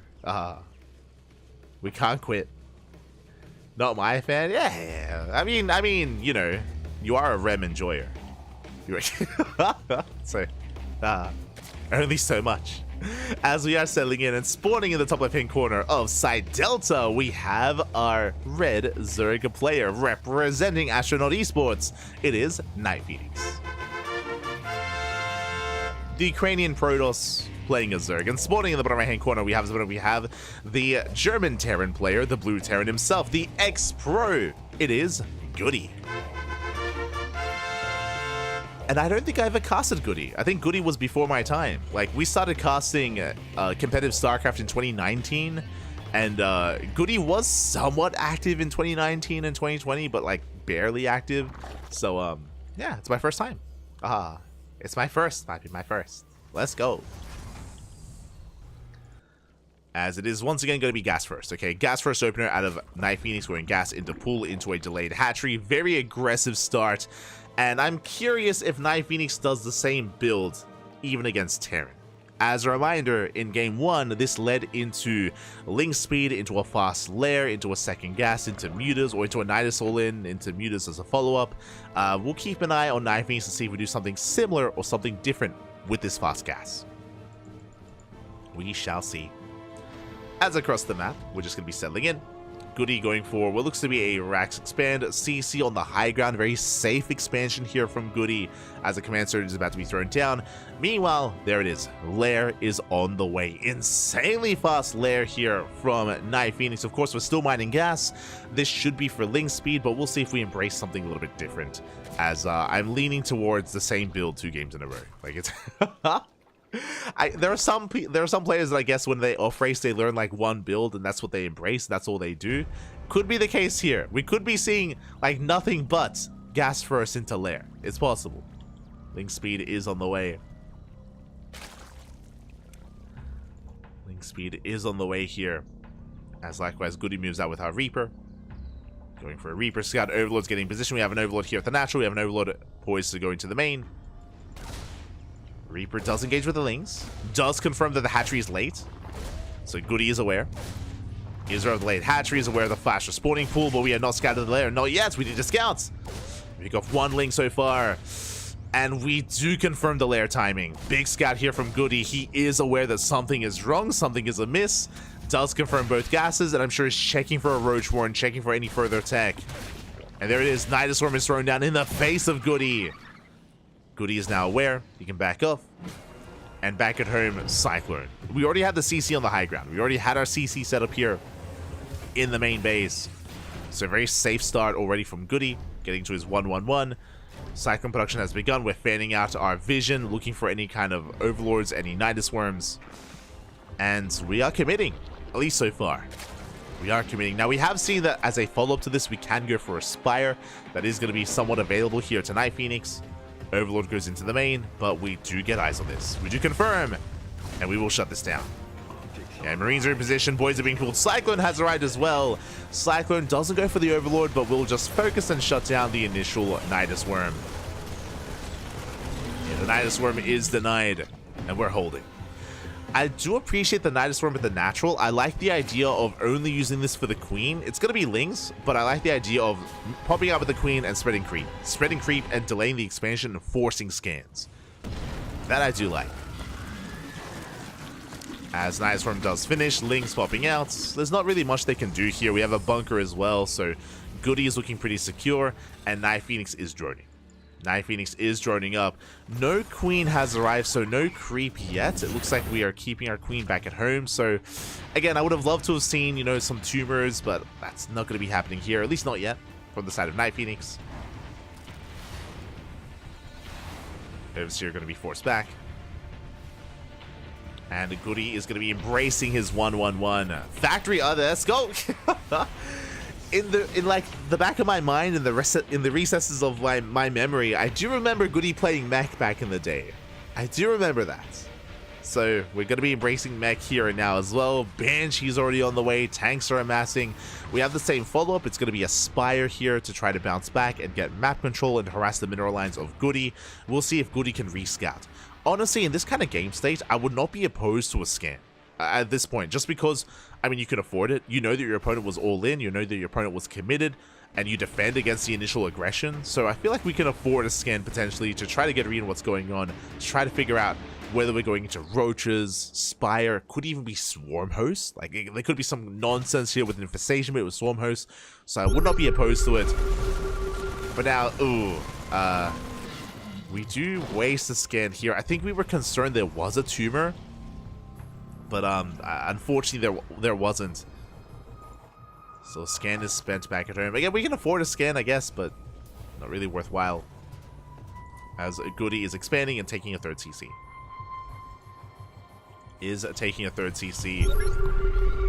And there it is! Scan into the main. We wasted a scan earlier, but the scan does confirm the Spire. So very nicely done here by Goody. Is aware what's going on, and that will let him know to throw down an eBay to get turrets up and running and to get ready for the Muta harass. eBay's already done. We can work towards it. So we need Cyclones. We need mass Cyclone, Poppy. Especially if we're embracing mech. Banshees, they have potential as well. I believe we're not quite ready for the Banshees. Cloak is researched, and we have no spores. Honestly, the Banshee could be wreaking havoc right now, but we're playing a little bit too scared, question mark? I don't know, like, the Banshee is back at home, and that would defend against Roaches. I feel like there's no reason to keep it back, especially with Cloak. Like, we invested. We researched Cloak as well. This Banshee could be getting so much done. Especially because of our low queen count. Even if we had an Overseer, even if we had detection, only 2 queens. Banshees, they would pop off. They would completely pop off right now. Meanwhile, Mutas, they get across the map. They are going to be containing Goody. They get an SCV. Thor, again. I was expecting like reactored Cyclone. Thor is an interesting one. Okay. Thors are in production. Let's go. I mean, like 1 or 2 Thors is okay, right? Like having like 2 Thors to like maintain ourselves, to be an anchor point to the main army. But no reactors on these factories. Going for another Thor. You know, if we wanted to really like spice things up, I'd be okay with these Thors if we had medevacs, right? If instead of another Banshee, we had like a medevac here instead, and we went for Thor drops. Let's go. That's what I want, Bobby. That's what I want. Can we get an APM? That's the chicken man. I'm not gonna shame Goody with the APM, Bob. You know, you're an animal, chicken man. You're an animal. Look, he's a speedy boy, okay? He's fine.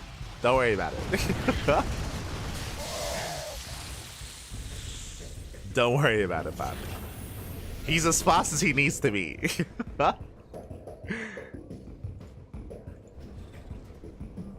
So we are going to be even investing into high-sec auto tracking. Let's go. We have our upgrades on the way to help our site defense, to help our turrets. Mutas being forced back, Thor still amassing. Blue Flame on the way. Interesting.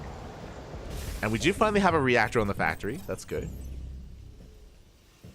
If he can get 5.3k with hot by APM, that's a me. Let's go. Goody rocking that 50 APM. Vámonos, papi, vámonos. No. As for now, we are going to be settling in. Going to be slowly on sieging, moving out. Swarm host on the way. Let's go. Knife Phoenix, he knows his army compositions. And you see Muta into Swarm host against Mech. Mutas, they do dip in. Most efficient player in StarCraft. Let's go. And we do pick up, we do actually trade a Muta here for a turret. Not the best trade from Knife Phoenix. Goody slowly expanding, taking another base. We could be in for a long one. I'm a little bit concerned, especially because we don't have battle mech. Like, we're making tanks and Thors. Based on what we're seeing here, I don't think Goody's gonna move out. I don't think he's gonna move out until he's maxed. Like, we're throwing down turrets and sensor tower. Oh no. You know, I was looking forward to getting some food. I was like, okay, you know, we're done with KSL. We're gonna be able to embrace like some viewer replays. It'll be like half an hour, and then I can get some breakfast. Nah, papi, nah. Oh boy. I mean, hey, we're on sieging. We're moving out. Let's go. We get our Locust Wave into the main. Turrets are falling, and Goody is pushing. Send it, papi, send it. Now, what's a little bit worrisome, on the one hand, Locust Wave is on cooldown, but because this army is quite slow, it takes a while, and we will be ready. Locust Wave should reset in time. So I think Goody wanted to hit a timing. I think he saw the Locust Wave. He's like, okay, I can push, right? I don't think he can. Mutas, they take a lot of hits, but the Swarmers, they're ready. Yeah, the Locust Wave has reset. This army is just so slow. And here comes that Locust Wave. We're going to be staggering it. The first wave coming out, second wave on the way as well. Mutas, they collapse in. Yeah, tanks are going down. Not just the tanks, we're going for the Thors. Up, one Thor. We get one, we get 2 Thors. Only the 1 Thor survives. A brutal loss there for Goody. Now, Knife Phoenix did lose all of his Mutas. The Muta count is reset completely. We have 1 Muta left, but we still have all of our Swarm hosts. We still have our economy, the bases, the 4th base is on the way. Knife Phoenix is still looking strong, and Goody is forced back home with just the 1 Thor. The 1 Thor, the 1 Viking, the 1 1-1-1. Goody's gonna have to build it from scratch. And where are we headed? We're going for... Okay, we're going for Hyperflight Rotors? 2nd starport? Ooh, okay. So we're going into 2-port Banshee. The problem is we're making Mutas again. We're going back into Muta, and Goody has limited anti-air. Mutas, they do run into some turrets though, so you know, we do trade somewhat well against them. Banshee is shut down. Locust Wave coming back in. And here comes another Locust Wave as well. Collapsing on the army, going for the tank. It does actually go for the Marine. Marine goes down. Another Locust Wave is just poised and ready to go. Scan does confirm. And Goody's looking so vulnerable. What do we have to defend? We have a Hellion, we have a Thor, we have a tank. It's all going to go down as here comes that Locust Wave. We collapse in. We get the turrets. We force back the army, going for the mineral line as well. Barely any workers to begin with. SCVs are going down. Back at home, Night Phoenix up to 86 workers. Another base on the way. And we deny any kind of mining here at the third. And now we're trying to get back into Liberator Viking, making libs of all things. I mean, Liberators are okay. They're okay. With their splash damage, they're not amazing. Otherwise, we're just going to be trading out Hellions for energy, for Locusts. Mutas, they try to collapse on the Thor, but we do leave the Mutas idle. Oh my god. They were on hold position. Mutas go down, but the Mutas, they don't really matter too much. Not anymore. Storm Hosts have done more than enough at this point. Waddling in. Getting to the middle line, catching more SCVs.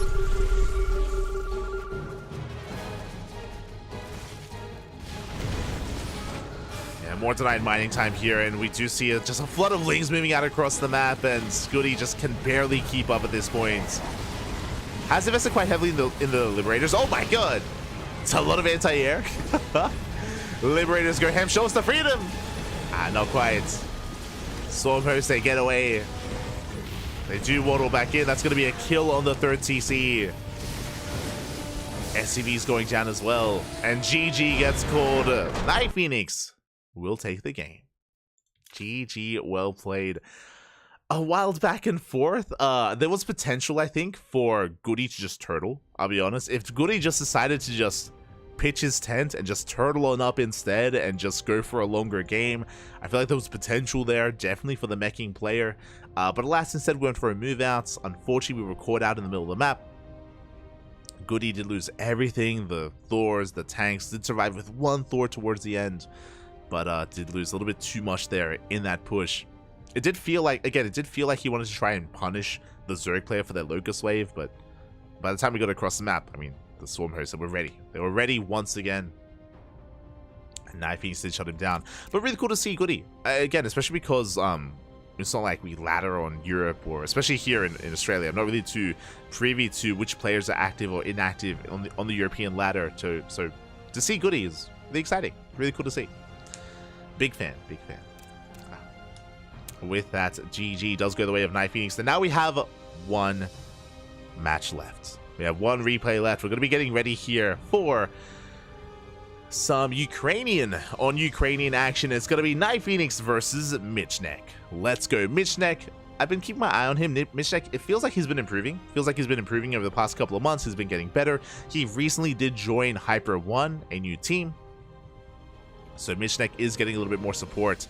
And I do again wish him the best here when it comes to how he's improving as a player. But it's going up against Night Phoenix. Let's go. Michnek, yeah, 5.6. Yeah, it's 5.6. Yeah, he has been getting better, has been improving. So I do wish him the best in his endeavors. He pops up from time to time in Sparkling Tunica, from time to time. So we have been able to catch his games. And now we're jumping into our next game. We're loading on in. Getting into Ghost River. And this morning in oh god damn it. Hold on. Wait, are they okay, we're good. And spawning in the top right hand corner of Ghost River, we have our Ukrainian Protoss player. The red Protoss representing Team Hyper 1. It is Michnek. Hold on. I have to change the color. Shaking my head. And spawning in the top left-hand corner, we have the Ukrainian Protoss, but now off racing a Zerg, the blue Zerg representing Astronaut Esports. It is Night Phoenix. I don't really know what they're saying to each other. Translations in the chat, por favor. Translations. As we are settling in. But now we do have a pretty standard setup here. Meanwhile, once again, fast gas. Once again, we have a gas first here from Night Phoenix. We've seen the same build every game so far. Gas first into a lair, into a Nidus all-in, into a Muta follow-up. It's been the same build every game so far. We have something similar on the horizon. Looks like they're actually talking about certain builds or timings. So What's being said, Pappy? What's being said?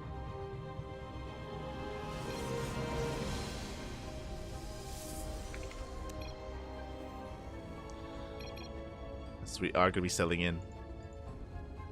I understand that. 5.6k, sorting about his MMR. Meanwhile, lair is on the way. The probe will confirm. The probe will scout the lair timing. Does confirm the earlier gases. So Mishnek is somewhat aware of what's going on. Once again, second gas. So it looks like, once again, going to be 2-base Nidus here from Night Phoenix. We'll see if that's the case. Okay.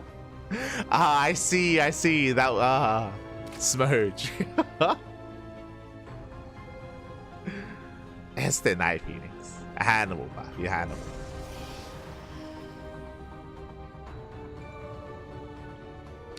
But because Night Phoenix told Mishnek about the Nidus, I'm curious if we just go straight into Muta instead. Like, do we just go straight for the Spire? Like, what's the plan? As the probe is being shut down, we have enough gas for the link speed, but we have not researched. Okay, no link speed. We're waiting for the layer tech, and there it is. It is not the Spire. It's going to be the infestation pit. Okay, we are rushing into Swarm Host, I imagine. So Swarm Host rush here from Night Phoenix. Something that, okay, technically different variation off of the same opener. True. Different variation. It's going to be Swarm Host Nidus from Night Phoenix. And we'll see how Mishnek can respond. See how he does respond. We'll see how he does react. For now, fully walled off.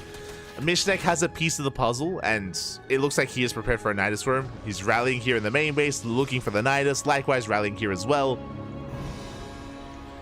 So we're getting ready for the Nidus worm. Unfortunately for Mishnek, the Nidus worm is going to come outside of the main, is the problem. It's going to be parked out here at the third or right out here at the natural, and Stormhost can pop off. They can go for the bases, they can go for the mineral line, they can go for the pylons.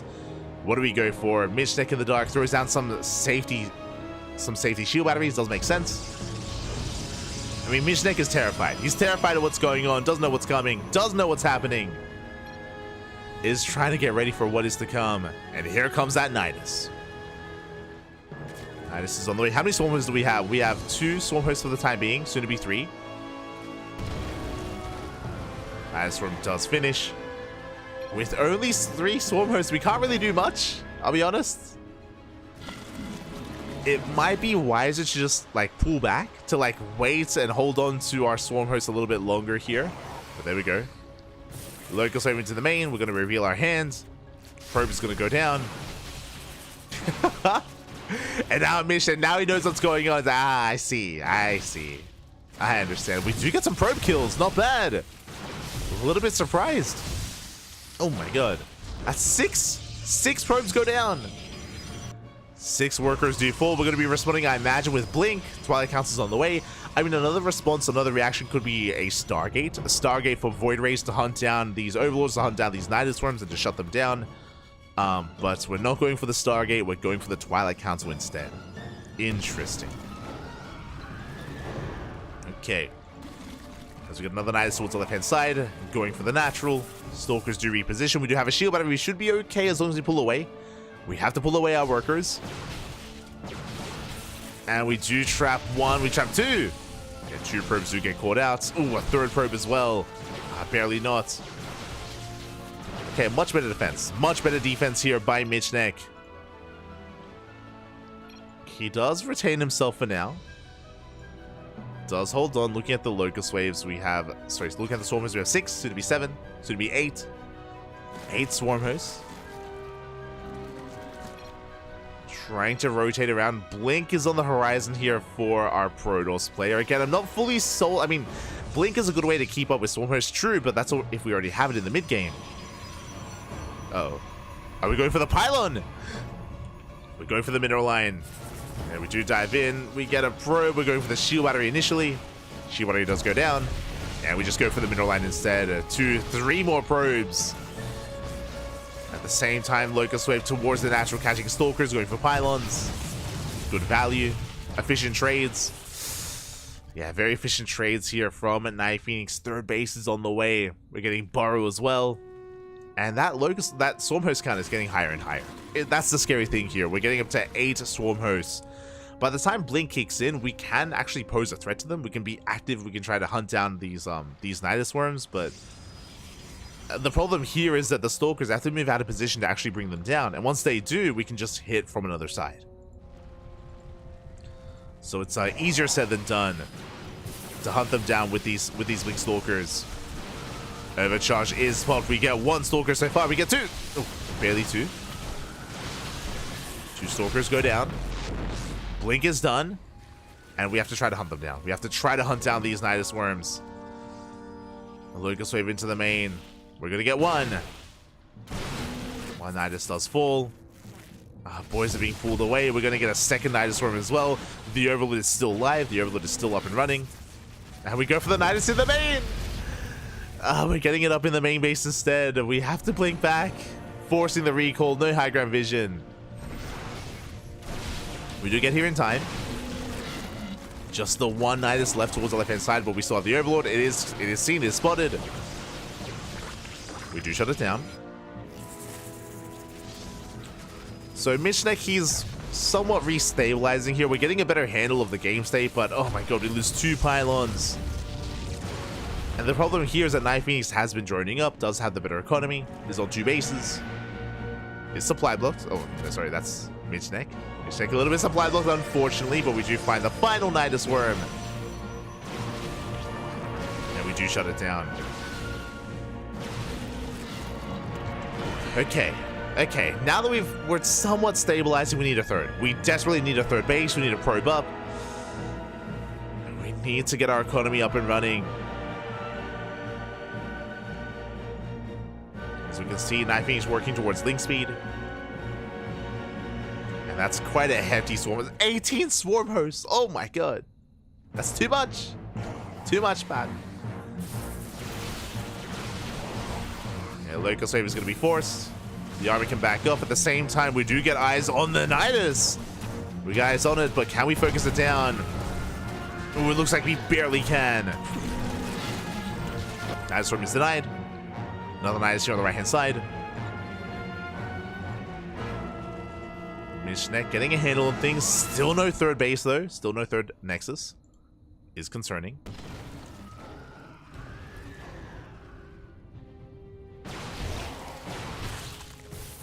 Is concerning here as we do move out across the map. We can avoid the Locust Wave. We can go straight to the main. Here we go straight to the natural. We catch 1 Swarm Host and another as well. Nice pickoffs. We get to Swarm Host, going for the Night Swarm itself. It's going to be brought down. And from here we can blink down to the low ground, but we have the flanking Locust Waves. They come in for the flank. Oof. And these are some brutal losses, some expensive losses here for Michnek. Yeah, the drones are being pulled. We surround the Stalkers. We trap them. We lock them in place. Ay, ay, ay. Yeah, and this was not worth it. I mean, sure, we got the Nidus Storm, but it's going to cost us how many Stalkers? Every single one. Every Stalker's going to go down. It's a one-way trip. We get a couple of drones. But we don't have the economy to sustain these losses. That's 22 Stalkers. Oh, my God. Do blink 4 of them away. 4 of them do survive. That was 23 Stalker kills. And now we can just push right through the center. At this point, we don't even need the Nidus Swarm. I mean, hey, we're on Ghost River. It's a very small map. We can just walk across. And now we're expanding, but again, it might just be too little too late. Locust Wave coming in. Does force a blink. I appreciate that Night Phoenix is staggering his Locust Waves. Are being staggered even. So we try to cut off those Stalkers, forcing them back. Spire is on the way. Meanwhile, back at home, we're going for Robotic Spay. It's going to be for Colossus. Colossus will help. Will help in head-on fights. But again, the third base is so late.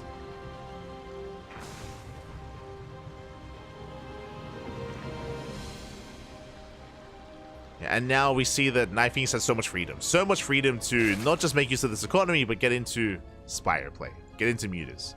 Like, we have the freedom right now. We have map control to embrace Muta play. And unfortunately, Michnek just doesn't really have much to contest against Night Phoenix. Like, back at home, we have plenty to defend. We have plenty of Swarm Hosts, plenty of Lings. These Stalkers can't really do much, not on their own. With Colossus, it's a different story.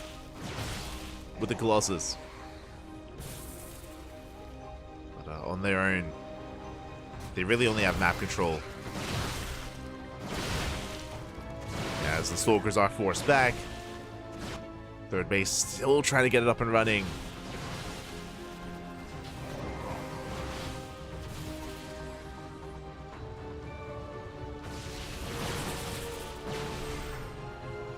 Night Lurker ST2.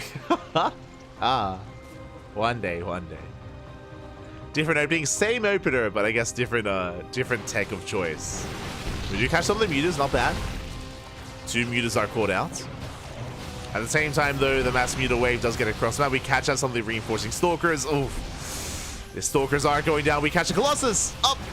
Not quite. They do survive, thankfully. Colossus do make it out, but the Mineral Line, I can't say the same for that.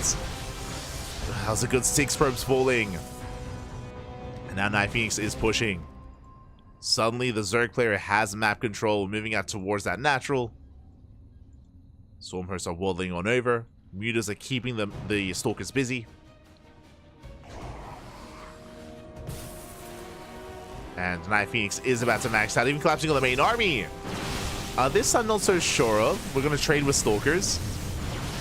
Yeah, we zone the Stalkers away. We dive in nonetheless with the mass Muta. It's not going to be the best trades here, but Night Phoenix does have the economic advantage. Catching a Colossus. Up. Doesn't quite commit. Colossus does survive. More probes going to be falling. Picking up more Stalkers as well. Yeah, we're just picking the Protoss army apart. Barely any Stalkers left. Down to how many? Down to 5 Stalkers. That's all we have. GG gets called, and Night Phoenix will snowball out of control and will take down Michnek. GG. GG, well played.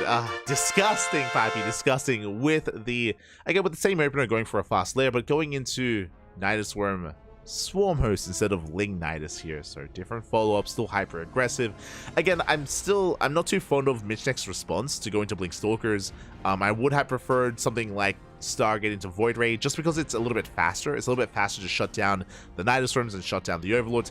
Technically, if Night Phoenix was going into a more queen heavy composition, you can reinforce with queens to keep the Nidus Worms up and running. But we had a low queen count. We only had 2 queens. Only 2 queens, so because of that, something like Stargate could have fared a little bit better.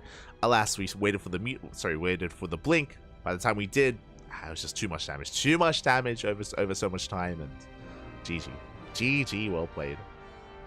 What did I just wake up to? Madness, Papi. Oh, I stand. Good morning, Papi. Good morning. Buenos dias.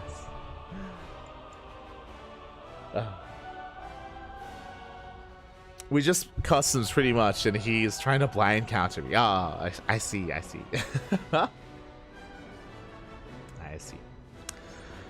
With that, we're going to be wrapping up. With that, we are now going to be wrapping up here tonight. Again, we just wrapped up with the KSL, with the Korean StarCraft League, and now we only had our 3 replays, and we have gone over them. We have covered them. You know what time it is? It's time for food. It's time to eat, Papi. Oh my god. It is what time? It is 5:30 p.m. Oh my god, it's already evening. 5:30 p.m. here in the afternoon, and I'm gonna go get some food. I'm gonna go get some work done. I have some VODs set. I gotta edit the VODs, gotta work on the channel, of course. I might ladder later. I might do a cheeky ladder session, but I require food first.